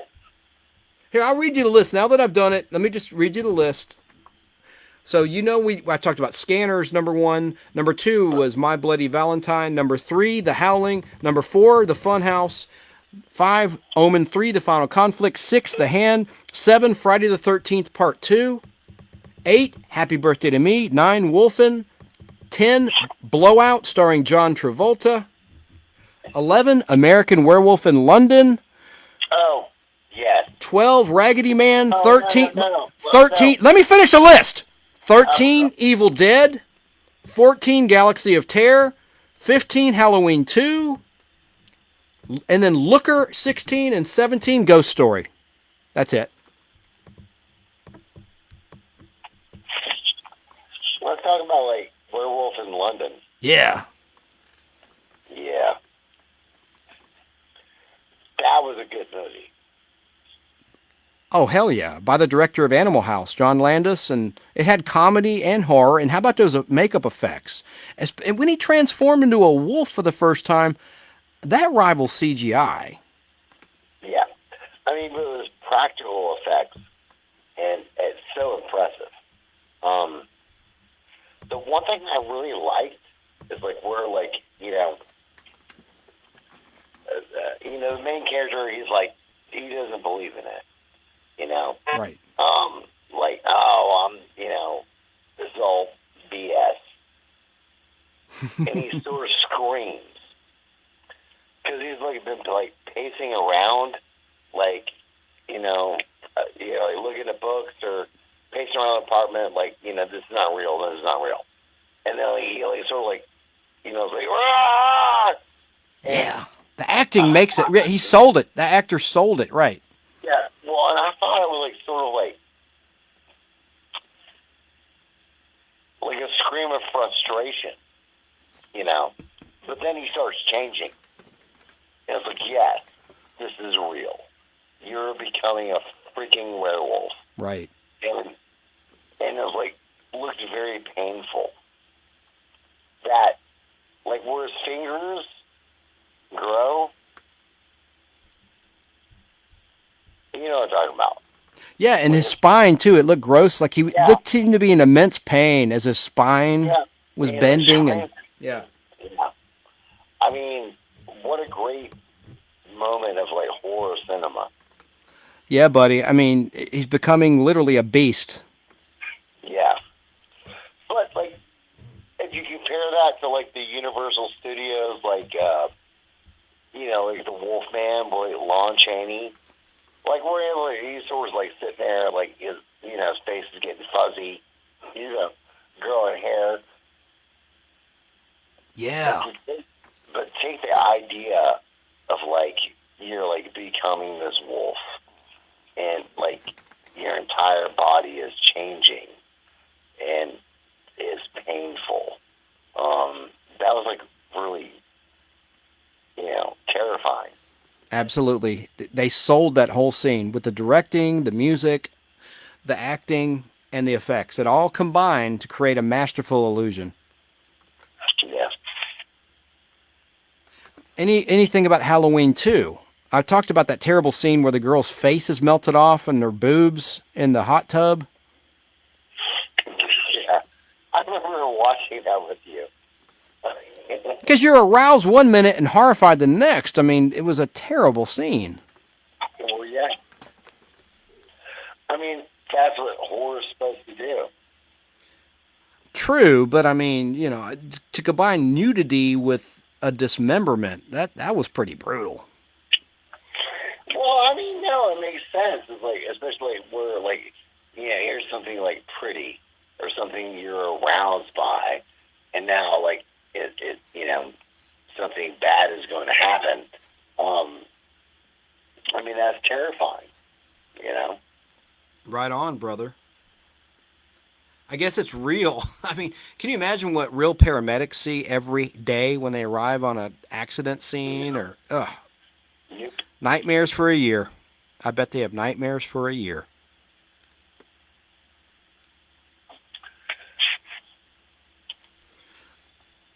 Anything else to add? No. Well, I'm glad you called and listened so long, buddy, after a long day at work. It means a lot to me, and I guess I'll get to some... See, I'm going to play from WTZA Radio Horror Part 2, which I did with my former ghosts, with the ghosts. And I was going to play that before I sign off tonight. And that's pre-recorded. All right.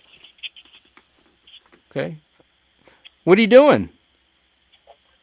Oh man, just getting ready to, like, you know, get some dinner and go to bed. Okay, well, I wanted to be a part of your show. I'm glad you are. You are a part of the show, always, and it's always a pleasure to have you on, whether it's in person or on the phone. It means a lot to me, Danny, seriously. Yeah, we've known each other a long time. Yeah. That's right. Yes, we have. And your content's good. So, Nostalgic Podblast. Thank you, brother, and thanks to your lovely wife for naming the audience the Podience. I always have to give credit where credit's due.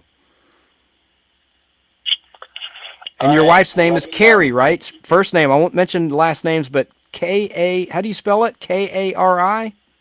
Yeah. Yeah. That's cool, man. All right. Well, hey, man, you have a good dinner and have an awesome morning, and I will talk with you soon. Great. Later. I think he's had a couple.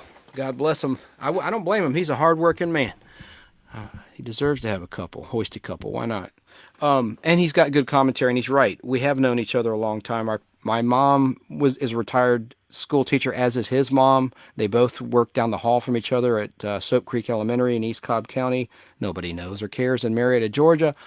And both our moms said, hey, my son likes comic books. Mine does too. Let's have them meet. And that's how we met. So anyway, that's Danny, and he's a friend of the show. And I didn't prompt him or anything. He just called on his own, and I'm grateful for that. And if you want to call in before I sign off, even when I go to the pre-recorded portion, the number 770-438-1050, we can talk about horror movies or anything you want to talk about. Some modern horror movies that I like a lot. I've held up some of these for the camera, these Blu-rays. I like Fear with Mark Wahlberg, easy for me to say, and Reese Witherspoon. And other notable actors are in that cast. Man, that is a really, really good scary movie. So let me in your fucking house, Mark Wahlberg. And he plays kind of a rejected kid who's gone from foster home to foster home. And he's dating Reese Witherspoon's character. And slowly they start to find out things are a little off with him. He's a little possessive. And I think that was a really good, scary, scary movie. And who else is in the cast of Fear, a more recent horror? Not even that recent now. Now it's like, God, it was written by Christopher Crowe, by the way. I think it's from 1996. So what am I saying? That was like 25 years ago. Alyssa Milano's in the cast. Amy Brenneman, she was like in Judging Amy. She plays the judge in that dramedy, Judging Amy. Who else? There's someone else. William Peterson from To Live and Die in L.A., among other things, plays the dad. Great movie, Fear. I'm going to hold this up for the camera again. But that's a good modern horror movie. Oh, Walking Dead that I worked on just in season 1 and season 2, just as a featured extra. I was going to read some of the writer's guide for that I kept from the audition. From the very first episode and pilot, I auditioned with a big group of people, 30-some people, and so they had an orientation. And in said orientation, we were given a writer's guide because the show hadn't aired yet. Sorry for the audio. Jesus! That's got to be blowing out your eardrums there. Sorry about that. But there are many interpretations of how zombies behave, like in Night of the Living Dead. That's how they wanted it. Like the original Night of the Living Dead, like lumbering, slow zombies, not the fast-moving zombies you've seen in more recent movies. That's what the producers wanted. And so we were given a writer's guide to tell us how to behave on camera when we attack or do anything in the Walking Dead pilot or first season.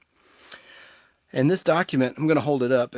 What's before the camera now is a shot of me from episode 1.2 titled Guts. And the character of Merle Dixon, a terrible racist redneck guy who's on crystal meth, he blows me away from a rooftop. And I'm the only person you see through the sights of his gun.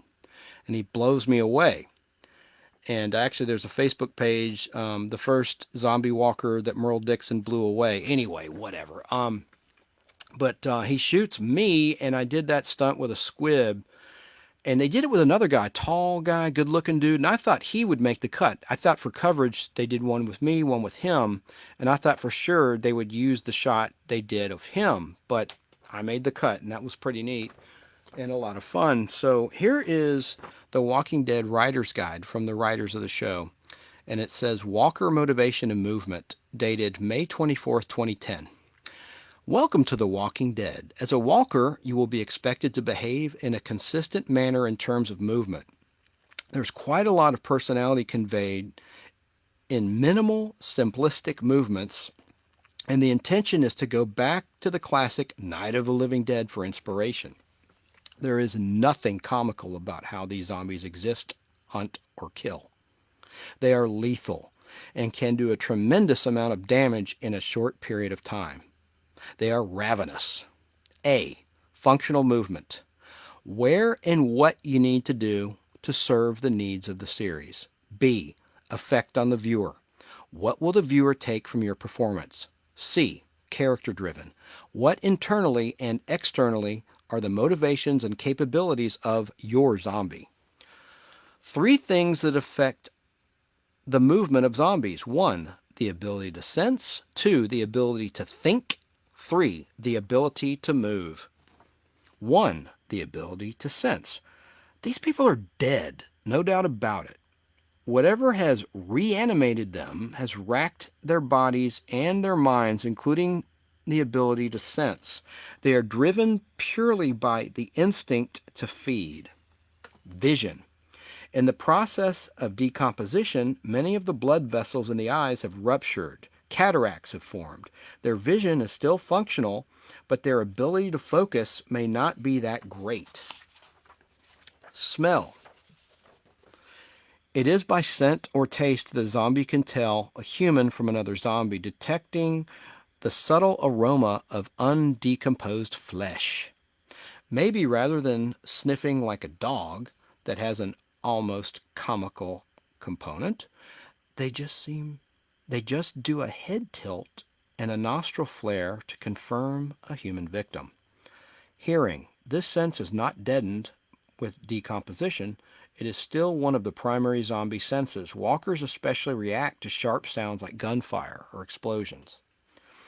In some cases, they might sort of lower their heads to focus on listening, then raise them to smell, as if too much stimuli from any source just confuses them. The ability to think, number 2. These guys are dim. They have 2 modes, creeping, the slow, steady hunt for food, and ravenous, in a relentless attack once a meal has been identified. Creeping. This is what a zombie primarily does, wandering the streets and homes in a dazed, unfocused state. Their movements and direction are not clear until provoked or stimulated via the possibility of food. They slowly move around, searching, scanning, shambling, and sniffing the air for the scent of non-infected humans. In some cases, they remain motionless in places that smell like a human has recently been there, say the back of a car, and they wait to be triggered. Triggering. Drawn by hearing and smell to possible human activity. Like a shark finding blood in the water, they move with increasing urgency as they near their prey. When they at last see the target, they may take a beat, or a second to the layman, as they lock in their smell and sight their prey at the same time. As they lock in their smell and sight their prey at the same time.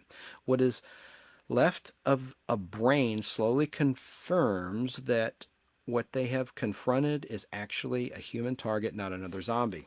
Feasting and attacking. After this short reboot, they charge. Eyes open wide. They move in a deliberate attack, gnashing, tearing, ripping. They are as fast as their decomposing bodies allow, but have no care for anything but catching and eating the human they have fixated on. They will trip over objects, fall down stairs, run into traffic, smash through glass, pound down doors, etc. The killing and eating of the victim is very violent at first. These are lions that have stalked and trapped their prey. When a walker zombie lunges for a bite, he is utterly fearless and attacks with an almost inhuman ferocity until the victim is overcome. The walker zombie then slows down the process. Once the zombie's limit of eating passes, he will sink into torpor, almost dazed walking sleep. A dazed walking sleep.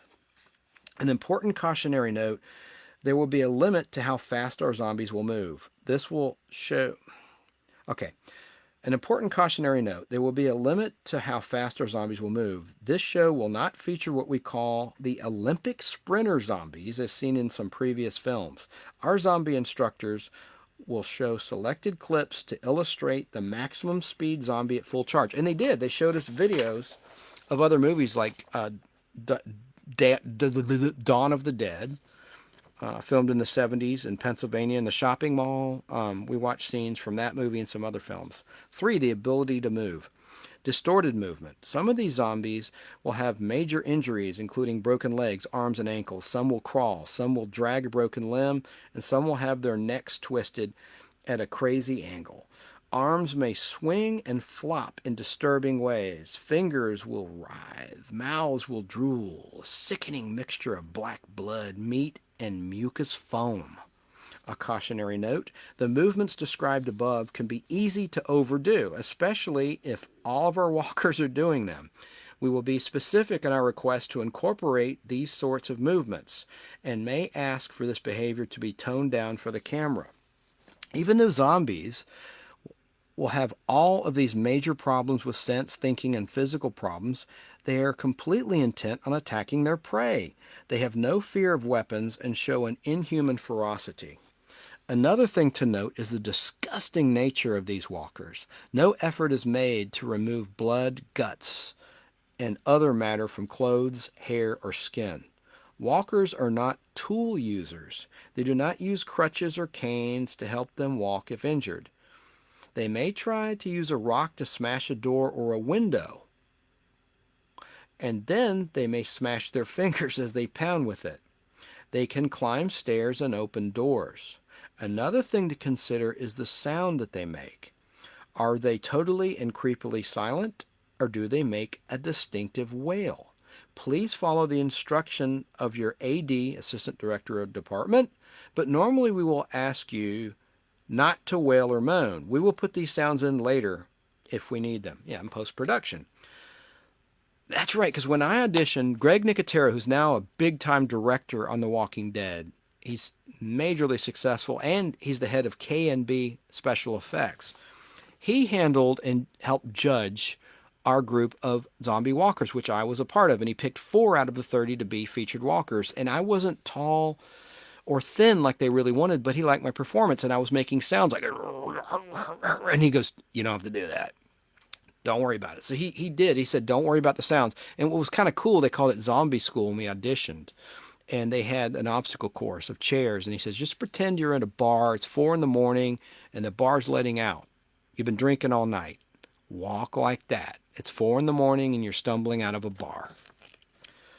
So this jives with everything the writer's guide said. It's very true. Okay. So following these ideas, walkers would have the following motivations. They would search for humans, a slow, quiet process of listening and smelling. They will find locations that smell of humans. They may wait and hide.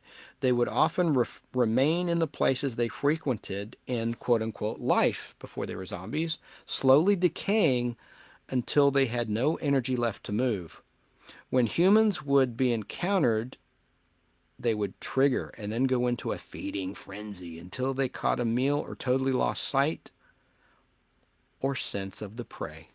Thanks. So that's the writer's guide that I and others received. I'll put it up for the camera now.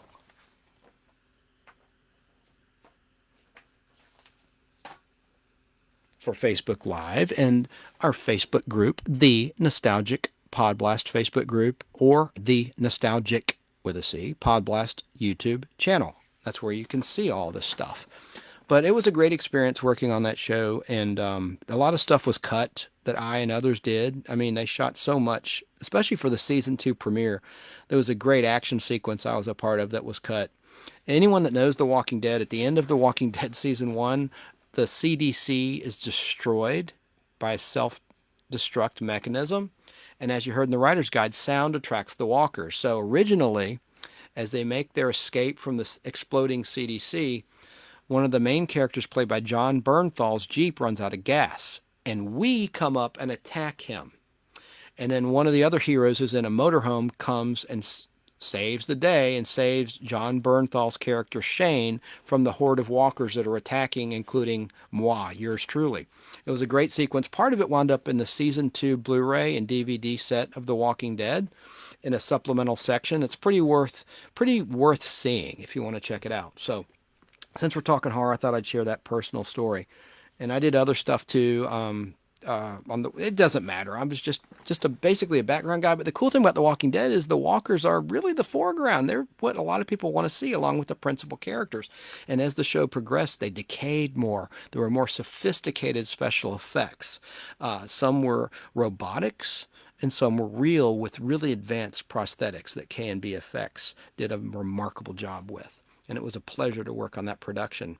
And I think it's winding down, The Walking Dead, but it was a lot of fun, and it's a great show. So now I think we'll go to the pre-recorded portion so I can rest my voice. I don't know if I have time. No, you know what? I think I'm going to do that another time, because I just looked at the clock. I've gone 3 hours, and Facebook will cut off after 5. You know what? I'll play some of it. I'll play as much as I can. I better get started right away, actually. I keep changing my mind. So let's do that. I better start it right away. Let's do that right now and start part 2 of our tribute to horror movies, which was on WTZA on March 7th, 2020. So let's start that immediately. Here is our tribute to horror movies with the ghosts. This is WTZA, Decatur, Atlanta.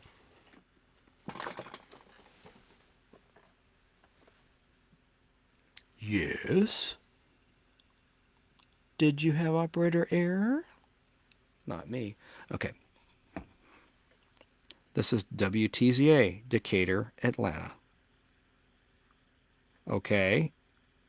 You are playing. Jeez.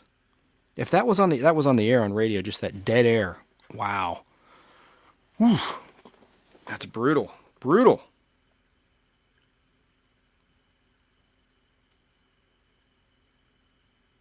Hello? Earth to... Hey, fellas, you know what time it is? Jesus. That was bad operator.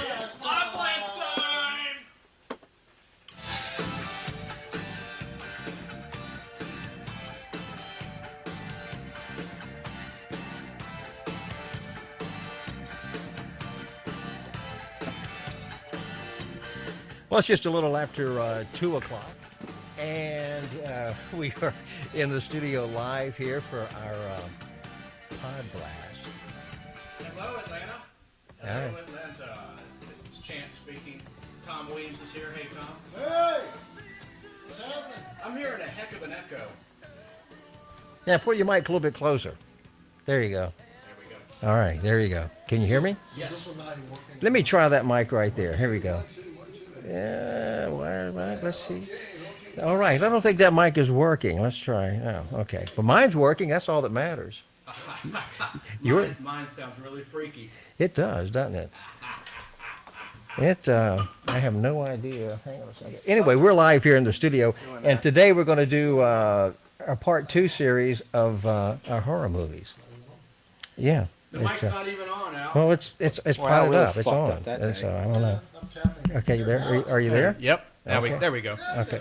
It is Saturday, March 21st, 2020. We are live at the Oxygen Financial Studios in March Lilburn. 7th. We're going to take your calls, 678-996-1776. Today, we're going to finish our series on horror movies. So we want to be upbeat.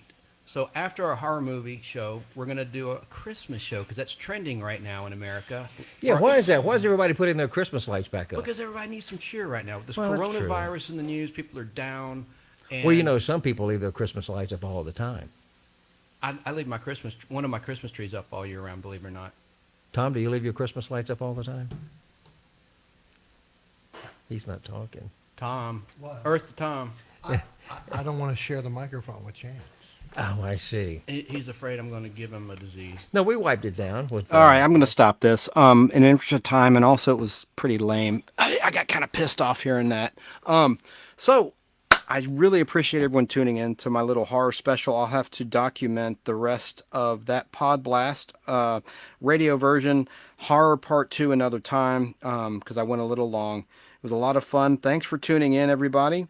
We're going to call this the Nostalgic Pod Blast episode 70, what we did tonight, counting down 17 horror movies that turned 40 in the year 2021. Thank you for being a part of this tonight and today, whenever you may be listening on demand. We're a little bit spooky. I appreciate each and every one of you. And I will get to that radio portion another time. Maybe next Thursday night I will do that. We'll continue on talking about horror movies. Thanks again. Hope you have a great rest of your week and a happy weekend. And thanks again for listening to the Nostalgic Pod Blast.